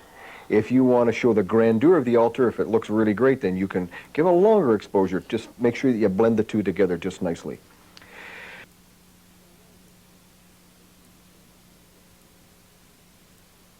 Then we introduce the bride, and when we want to make ones with the bride and the groom, and we can get several different compositions, looking at the camera, looking away, looking at each other. My assistant goes in behind with 50 watts of a little kicker lighting behind to light up the veil and makes it even look more spectacular. And for the last photograph, we move the key light from the right-hand side over to the left-hand side, and with the kicker in the back to make the photograph look different again. Using the center aisle with some more interesting compositions, captured with a 60mm lens and the halo key light with the altar in the background. And to add a little extra touch to that, we've put a little bare bulb in behind at 100 watts just to sort of highlight the background. And there's many combinations you could do with the bride and the groom, looking at the camera, looking at each other. You could add some soft focus.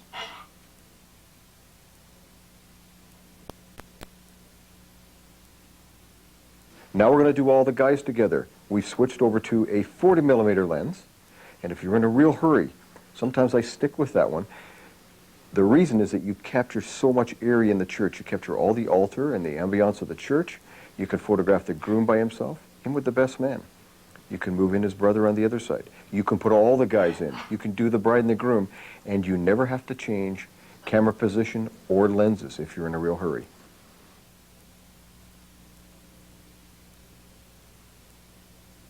To make my weddings run smoothly and efficiently and get all the photographs that I need to get done, I always make sure that I photograph the family first so that I can release them, so that allows me the time to be creative with the bride and the groom. I always save the bridal party till the last because you know that the bride and the groom will never release you or go to the reception until you have done the bridal party photographs. Now we're at the altar with the bridal party, using the same technical information that we used before when we did the group shots, making sure that we balance the ambient light with the key light, 1/2 stop brighter. Posing is very critical here.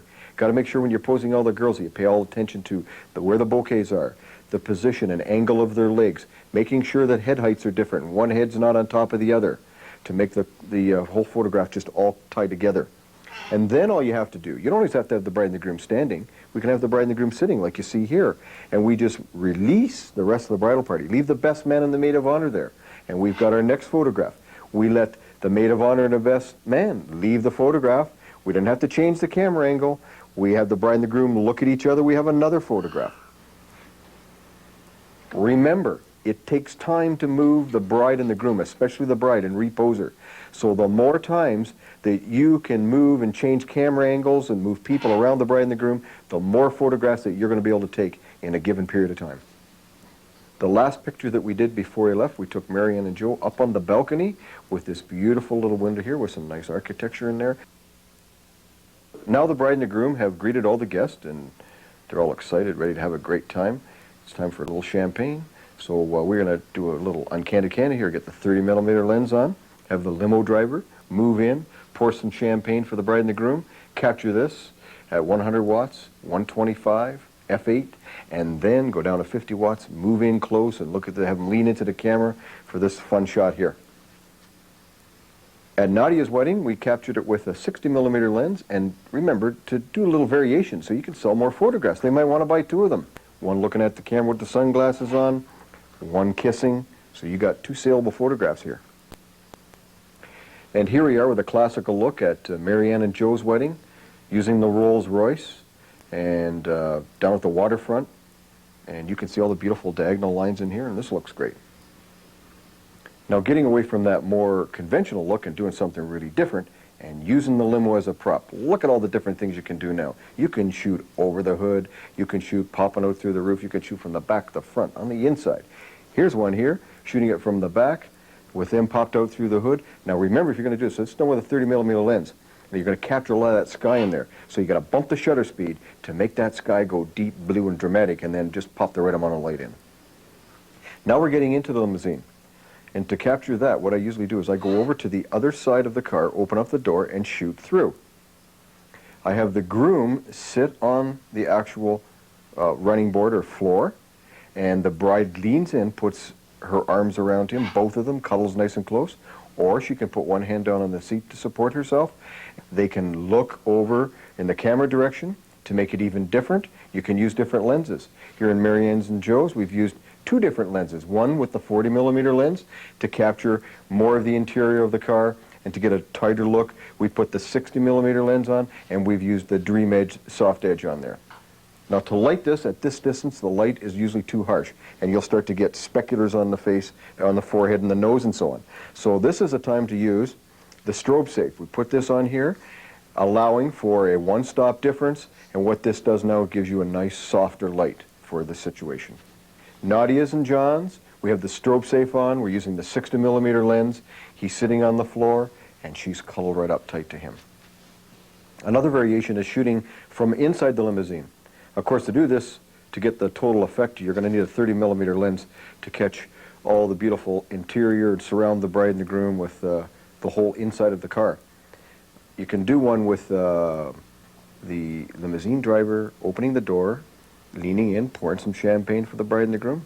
Then you can get him to leave, shut the door, and do some other variations with them toasting each other, kissing, hugging, and so on. To capture this, with a 30mm lens, I'm sitting in the front seat, shooting through the partition between the back and the front with an on-camera flash at f8 at 100 watts. I bump the shutter speed up to 125, 250 to make the light that's coming through the windows and turn the sky a nice dark blue to complete the whole look. When I did Katina's wedding, we did another variation of it. We had him sit against the door, she leaned on him and put the bouquet in the front. I mean, it's just as wild as endless as your imagination. Using just sections of the car with a contemporary flair, you can do many things around the car. Here, with a 250mm lens, focusing on the hood ornament and the hood with the bride and the groom softly in the background, out of focus. Or you could have another variation that has them kiss each other. I mean, it makes a great photograph. Using a 250mm lens down at the waterfront, with waiting for a sailboat to go by, I mean, you can create another kind of a look, and there's a couple of variations, looking at each other, kissing, or looking at the camera. Switching to the 150mm lens to create something even more exciting and contemporary, you can have the bride and the groom sit down in front of the car. You can have them look in opposite directions, use colored film, switch to black and white. I mean, it's endless.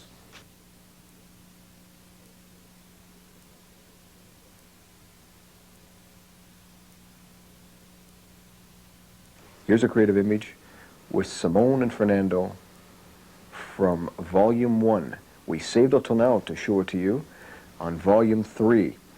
Now, notice how we put the limousine in the background so that, I mean, it is so large that it would dominate the photograph. We positioned the bride and the groom in the foreground, so we've created a nice triangular composition, placing the limo driver just in the right spot. The limousine is in open light, and the bride and the groom are in the shade. Now, to balance the two, we've used a mini Apollo with 100 watts of power, photographed this at 250 at f8 to balance the two together. Doesn't that look like a great photo? On a lot of the Italian weddings, some of the customs are between the church, the park, and the reception.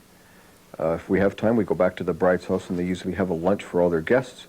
And in this case, Nadia's home was beautiful, so I decided to do some photographs at the house, just to add a little bit more saleable photographs before we went to the park. And as you see here, I used the steps so that we've got all this nice, beautiful composition and nice lines happening and so on. And there was a lot of backlight. So I said, oh, what a great place to take photos. So I used the stairs, and we had the bride and the groom sitting, and we had some of the family positioned all around. We did different families. And you can see here, by just having the bride and the groom sit there and removing the families, we didn't have to move the bride and groom. We got another photograph with the 100mm lens. I was shooting this, at 30 at f8 with 400 watts of power through a halo key light to get the proper lighting ratio. Using the same location and switching to a 40mm lens, going up on the balcony, shooting down to turn this into a real cool shot of the bridal party. I've kept the light low, created shadow patterns up in all that vacant area using all those diagonal lines. Wow! Since we had lots of extra time at Nadia's house, I decided, hey, why not take some great photographs of the girl? So we went to Nadia's bedroom and posed them on the edge of the bed. We used a halo key light at 5.6 and a 15 shutter speed because we wanted to balance some of the beautiful window light that was available there with the key light to give that nice look. Now, posing the girls is really, really important. You got to make sure that you got those nice, beautiful flowing lines, that all the legs are folded out nicely, that you've got all the bouquets in the right position, different head heights.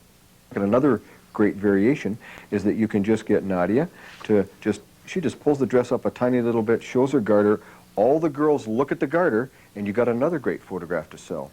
Without moving Nadia, you can just have all the girls leave the photograph, and we could take one here with Nadia by herself. When all those creative juices are flowing, you're aware of new locations. Nadia was walking down the stairs, and I had been up just sort of looking at her walking down. I said, holy mackerel, look at that great shot right there with that window light. She's standing on the stairs. I said, hold your veil out, pose the composition flowing towards the window light. We're using all those nice diagonal lines of the railing, her dress, put a sandwich gray negative on it. She loved it. Remember in Volume 1 we were down at Sunnyside using all these beautiful calms, a very popular place in Toronto to take photographs. We're here with Katina's wedding and doing some beautiful family groups in front of all these arches. I got the 60mm lens on and 400 watts of power shooting at f8 at 500 to make that sky turn all blue in the background and get rid of all that high contrast lighting from behind, balancing it with the frontal light. Here's Katina and Bill with the ring boy and the flower girl.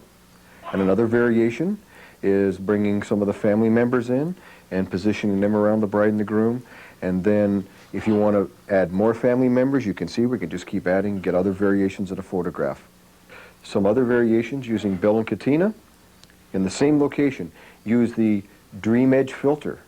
Or you can take the same negative and use one of our watercolor sandwich negatives to add some more creativity to the bride and groom's album. In most weddings, the groom or the groomsmen are lucky to have one photograph taken. I like to do as many combinations as possible, using different locations and doing casual and formal and changing in different styles of film.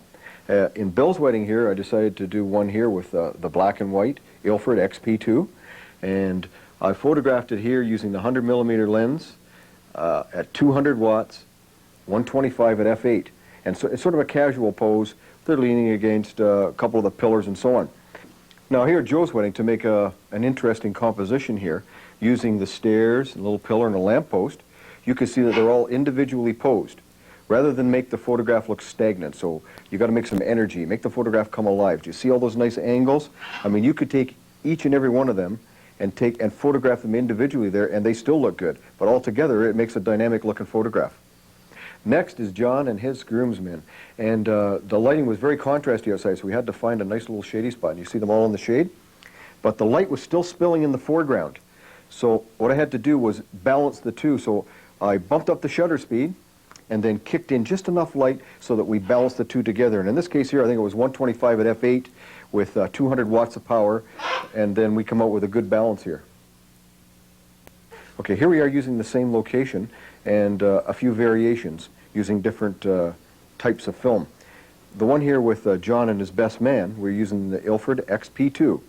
The only light source we're using is that shade light, and remember the light that was coming in the foreground here, that high contrast light? That's actually bouncing back in, being used as a reflector.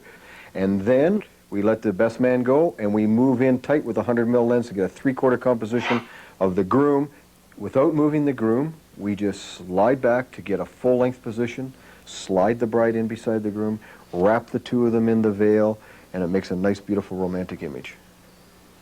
Here's Marianne with all the girls, and using the same principles of Joe and all the guys, posing them individually, making sure of all the details, head position, arms, legs, to make the photograph dynamic, Putting it all together, you can see, look at this photograph and look at all the lines and angles and so on. It's so pleasing to the eye. Another variation is the girls don't move and we just move in the little flower girls to make another composition. Using the same location and switching to the 150 lens, just using Joe and Marianne together, look at all the different varieties you can have here.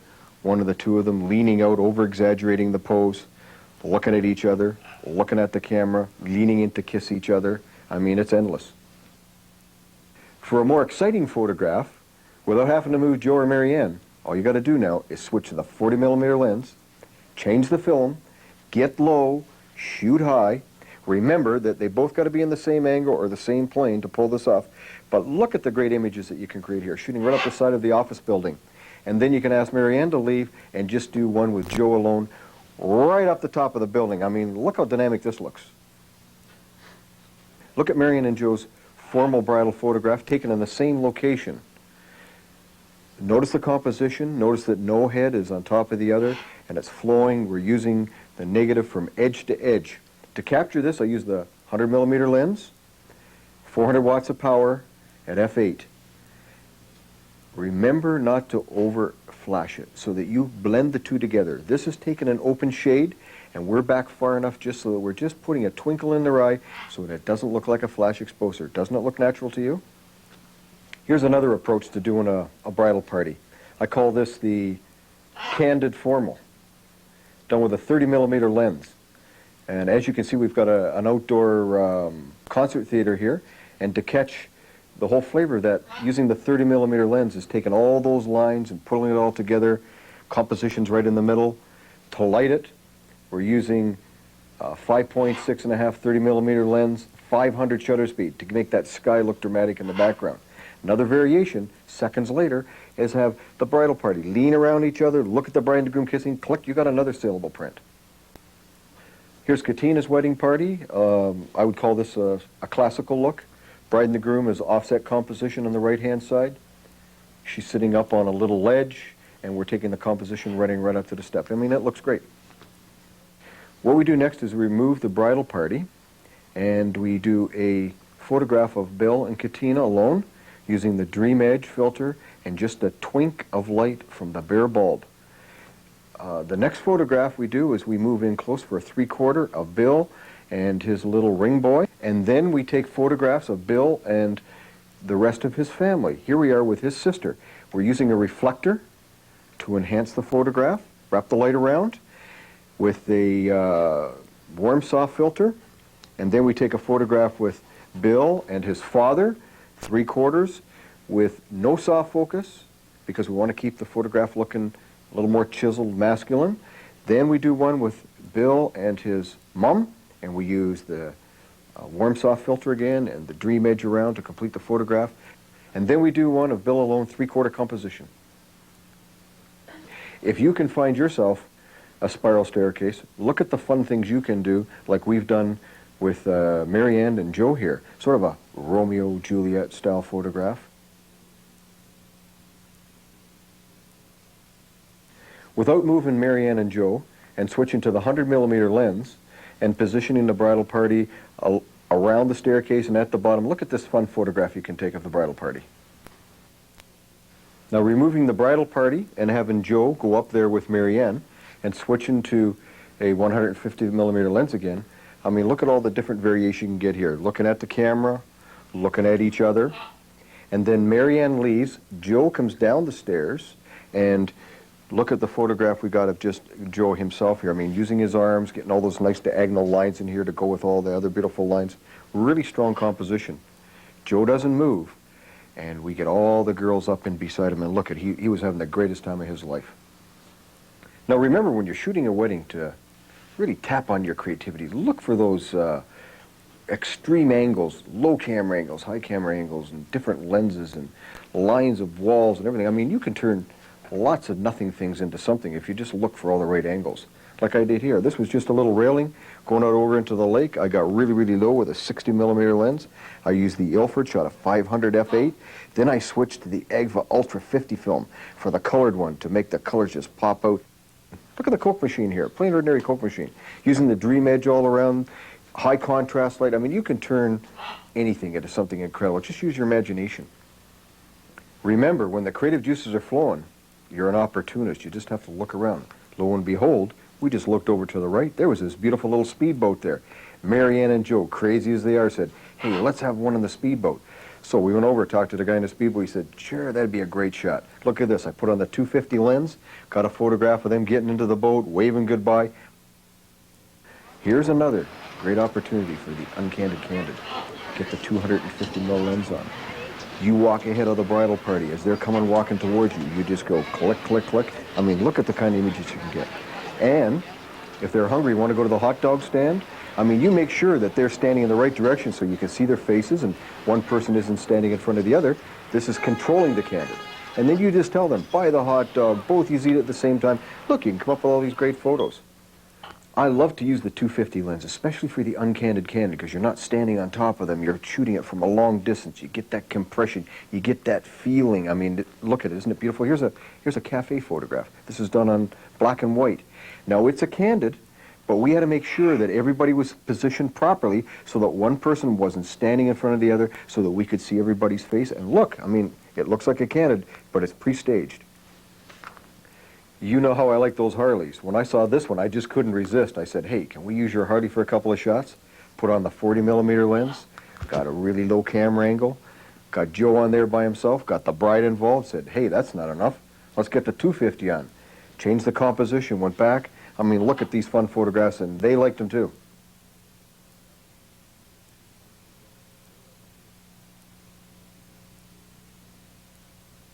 Hey, guess what? We're at the reception now. And now we have to capture the bride and the groom's grand entrance. We have to make it look spectacular. So here's one way to do it. I use the 60mm lens. I use the zoom filter, my assistant's in behind, 200 watts of power, double heads, purple gel. I'm 200 in the front. I'm shooting at 125 f8. This is one variation.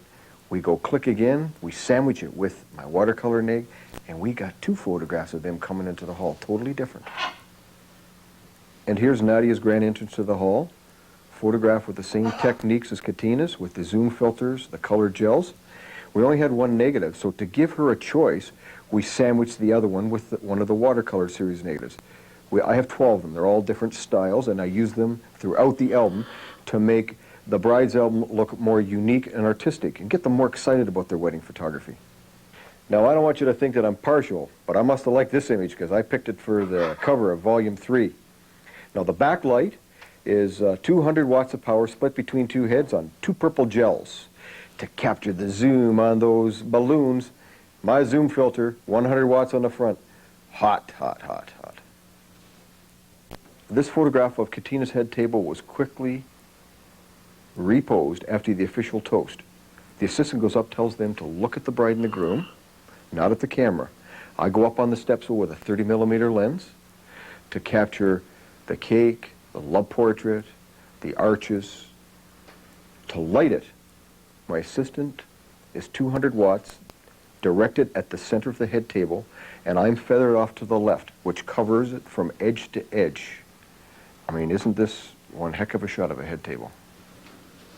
Look at some different ways to capture the first dance. Here's Nadia here with the dry ice machine, and I've got the 30mm lens, very low camera angle, 100 watts in the front, 200 in the back, split amongst two heads with purple gels, capturing the whole hall, all the guests around the sides. It's beautiful.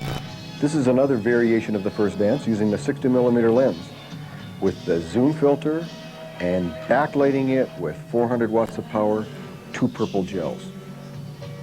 To capture Marianne and Joe's first dance and give it a different look, I used a different technique using a 150mm lens, standing on my step stool with 100 watts of power as a fill light, and then up on the balconies I had photogenic power lights lighting up the background to create a whole different mood.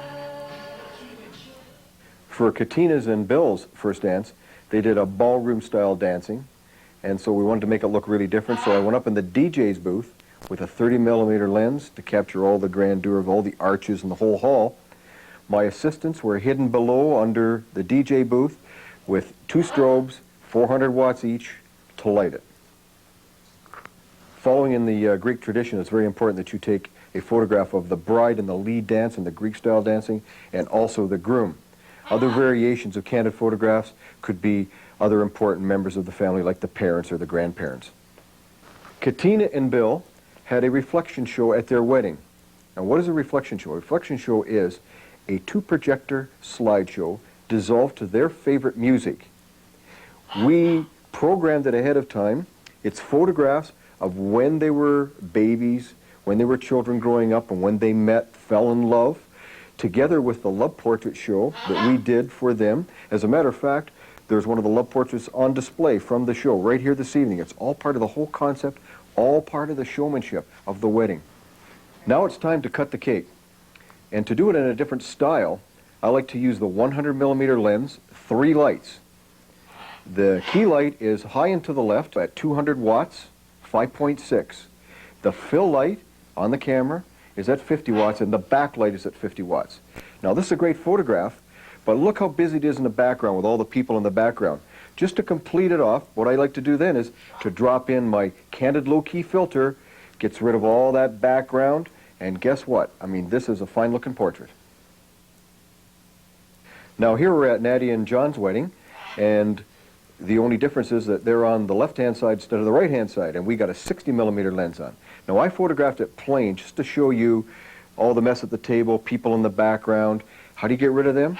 There's 2 ways to do it. Here's one. I dropped in the Dream Edge filter, and you can see it's softened all around the edges so that the center of attention was at the bride and the groom cutting the cake. Another way to do it is I dropped in the Zoom filter, and look what that did. That made all those nice energy lines going right into the bride and the groom cutting the cake. Doesn't that look great too? Here's another couple of variations of feeding each other the cake using the Dream Edges and the radial zoom by using a little bit of frontal light, heavy backlighting, having your assistant move off to the left and using contrasty lighting coming in from one side, make it more dramatic. I mean, there's many ways to do it. Now, in Toronto, doing these ethnic weddings, there is a tradition and a custom at the end of the wedding almost that they have a sweet table full of pastries and fruits and all that kind of stuff, and the bride and groom always want to be photographed at the sweet table. So this is just one way of doing it here. We've got the 60mm lens on. We are at 100 watts with the radial zoom, 8.5, bare bulb in the back. I mean, the photograph looks really energetic. Another variation is that they can be kissing each other. At Nadia's sweet table, we did a little different by using the 30mm lens, and I've got 50 watts of power from the front, and my assistant's got 200 watts from the right-hand side of the photograph. I'm at a low camera angle, catching all the desserts in the foreground, and the 2 of them leaning over the table to each other, feeding each other. I mean, it looks real exciting. And another variation was I switched to the 100mm lens, 50 watts in the front, bare bulb in the back at 200 watts, and put the Dream Edge around it, and look, we created a whole different look. Here's a portrait of throwing the garter or the bouquet, captured with the 30mm lens from a high camera angle on my step stool. I like to use the 30 because it captures all the excitement, everyone in the background, on the sidelines, the garter or the bouquet falling through the air. I mean, it's just a great photo. To light, it's very tricky. What you have to do is I'm either off to the left or right-hand side. My assistant, who's the key light, is on the opposite side, out of view. He's usually at 400 watts, 200 on the crowd, and the other 2 backlighting the bride or the groom. I'm at 100 watts as a fill light. If I have another assistant, it would be to the right of me, backlighting the crowd that's catching the bouquet or the garter. Because this sequence of events is usually happening very fast, there really isn't any time to change lenses. So I've still got the 30mm lens on to capture removing the garter. My assistants are still there, lighting the background and giving me edge lighting or backlighting, and I'm down to 50 watts just filling the front. Now we're ready to throw the garter. Why not have the bride in the photograph? If you got the 30mm lens on, you can capture everything. My assistant is edge lighting her, so it looks really 3-dimensional. And as you can see here, I like the fake better than I like the one when he really threw it, because he turned his back as he was throwing it. And the other one, in my opinion, looks much better. Now remember that every wedding should have a beginning and an end. So to end off Marianne and Joe's wedding, we decided that this was going to be a really unique photograph of the two of them up on the balcony and overseeing the whole wedding below. So we went upstairs, and I put on the 30mm lens and the modeling light only. And I'm standing up on a table to get at the right angle. Now remember, when you're this close with a 30mm lens, you have to really be careful of the angle of the subject to the angle of the lens, and they're actually leaning way, way back so that we're at the same angle. We're shooting down at the reception, something like this here. We got the modeling light on only, and the exposure is 5.6 at a full second. And when you're doing things like this, remember, bracket it. I shot one at a half a second, one at 1 second, and one at 2 seconds so that I just got the right blend of light. Nadia and John's ending photograph was taken from the viewpoint of the bride and the groom as they perceived and looked upon their wedding as the evening went on. And this is done from behind the head table. We had Nadia and John sit there, and we used the 30mm lens, we used the modeling light, and we used a strobe to freeze all the dancing and the action in the background, and we used a 1 second exposure at f8, and of course again we bracketed again. Now remember, when you're going to do something like this, that you have all the set all ready to go. I mean, the camera angles, and if you're going to use toasting glasses or whatever, everything's all there. And then all you have to do is have the bride and groom sit down, and you're not going to take any more than a few minutes at a time, and they can go right back to partying again. For the end photograph of Bill and Katina's wedding, we decided to go outside and use the front architecture of the hall to make this great looking image. There's Bill and Katina looking at each other, and we've got a spot grid in the front with 100 watts and a back side light at 200 watts. The exposure was 1 second at 5.6. And isn't this just one terrific ending photo? Whew. I don't know about you guys, but I'm real tired after shooting those 3 weddings in one afternoon, in an hour. I hope you got some great ideas, and I hope you don't go and have to think you have to shoot a wedding. I mean, using the same old thing, the same old ideas week after week after week. I mean, get those creative juices flowing. I mean, let's get excited about shooting weddings. I mean, there's so many things. I mean, I haven't even done them all yet. There isn't one wedding that I could do that I could even shoot 10% of all the ideas and the concepts that I have. So I hope I've inspired you to look at things differently so that you can go out and be more creative and do the things that make you excited about shooting weddings. Now, what are we going to do with all these images? You have to be able to sell them. So what we're going to do now is we're going to go down to the studio, and I'm going to show you some techniques about some sales and marketing ideas. All right, so let's go. Now, we could all be starving artists if we didn't pay attention to the 2 details we hate the most, which are sales and marketing. Now, we've done all these great photographs, and what are we going to do with them?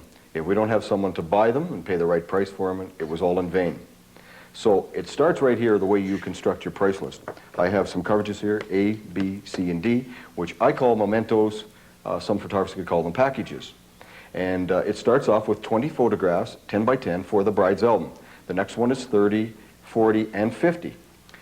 In my coverages here, I give photographs for the bride's parents and the groom's parents, and some gift folders, some thank you cards, and a couple of portraits. What's not included is any albums or frames, because albums especially are a very, very individual thing, and depending on the customer's taste and his budget, he may decide that he wants to spend a lot more money. So we have these beautiful designer albums here from Lina BM, which come from Italy, or you can have a more inexpensive album over here. There are many, many companies in the States, Albums Inc., and many, many others that have good quality albums, and it's all going to depend on how much money that they want to spend in the end. Now, in every one of our coverages, whether it be the smallest or the largest, we hold nothing back. We give them the works. I mean, film is the cheapest commodity that you can have. So if we have the time given, we give them everything. Just like all the things that you've seen in the video here, we do the watercolored sandwich grain negatives, we do the brush strokes, we do black and whites, we use high-speed film.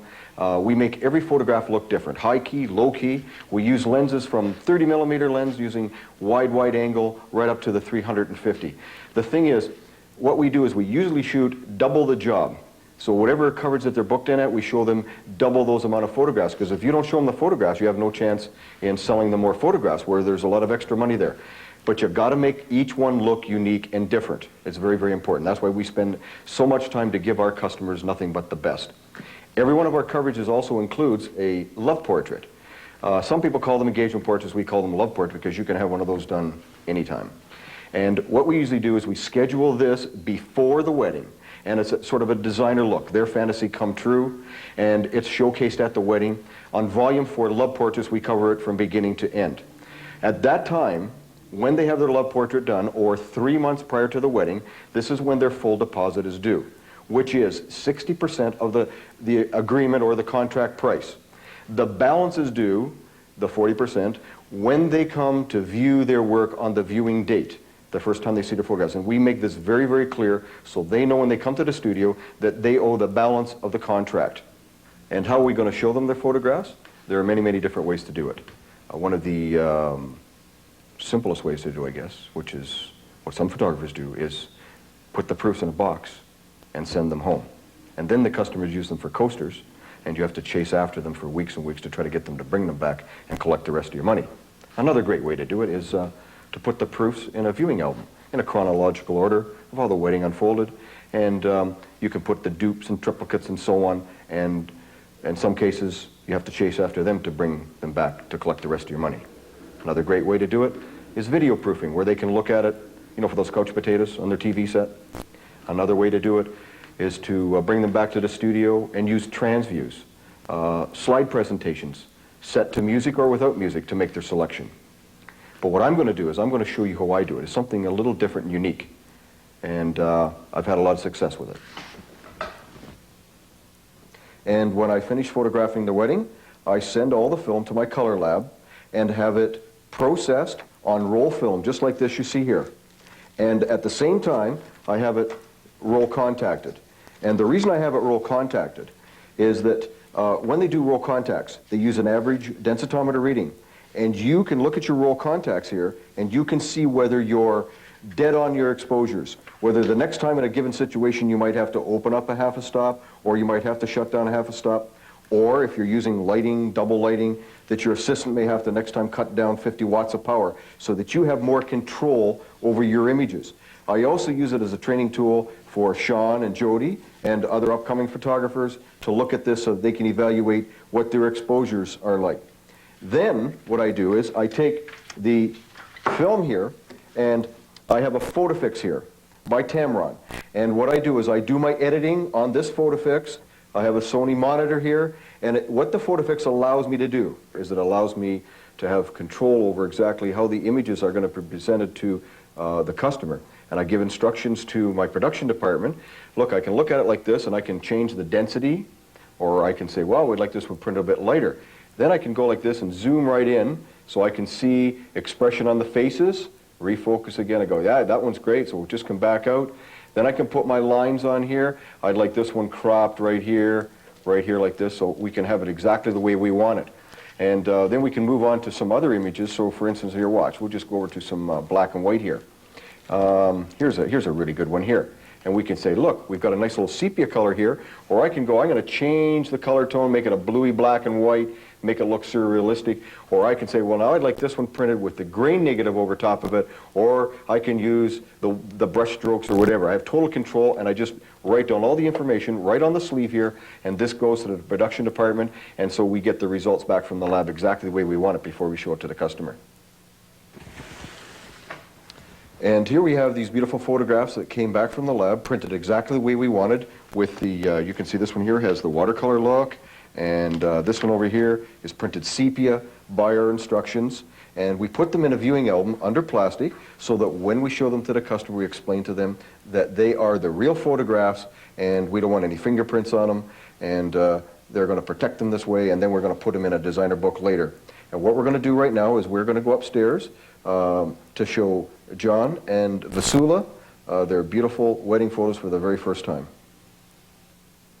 Here we are with Vasula and John for the very first time, looking at their finished photographs in a viewing album covered in plastic. What we're going to do is we're going to take them out from under the plastic to show them how beautiful the finished photographs are going to look in their beautiful designer album.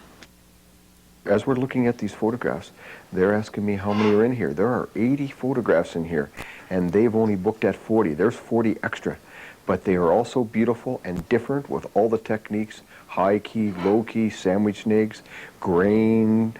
I mean, they are so different, they don't know which one to leave behind. Do you know how many's in here? 80. 80? 80. How And are we yours- going to pick 40 from That's you? right. You had 40, so I guess you'd have to get rid of half of the photographs. So That's, well, that's impossible. There's no you way knew I you were could going to buy take out some 40. You knew you were going to buy some extras, but not that many, right? No, Yes, I didn't yes. know that, but Well, wait. Now, You're just tell you how making much it's going to cost you.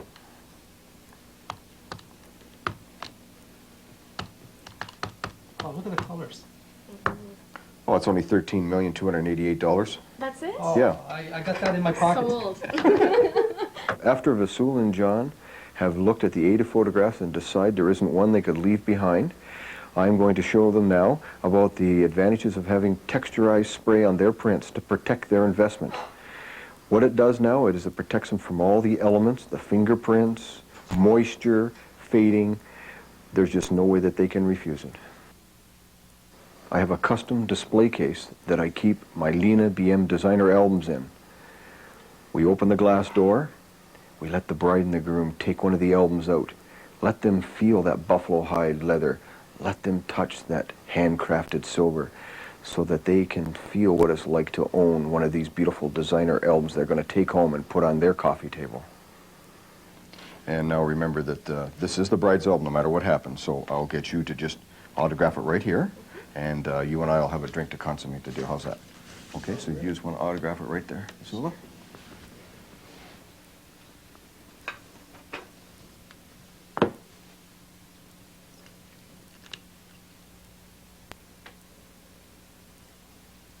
Thank you very much, Steve. Cheers. Cheers. Me and Vasul are both very pleased. Good. Yeah, thanks a lot, Steve. All right. See ya. Thank you. Okay, we'll give you a call as soon as everything's ready. Okay, All right? sounds great. Okay. Thanks a lot. All right. See you Bye-bye. later. Well, I hope you enjoyed sales and marketing as much as I did and got some great ideas from it, because some of those concepts have been very good for me. I've been very successful with them. I hope my buddies here didn't disturb you too much in our show here. What I want to do now is I want to show you a complete wedding from beginning to end of Vasula and John's. You're going to recognize some of the locations, the park and the church. And I'll tell you what happened that day. It rained and it rained and it rained. And you know what Vasula said to me when she saw her finished photographs? She said, "Steve, I'm glad it rained because you had to use your creativity to its fullest extent, and the results were fantastic." So what I'd like to do now is I'd like to tell you that I enjoyed making this video, and I hope you enjoyed as much as I did. And we will see you on Volume 4, Love Portraits.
First day of winter.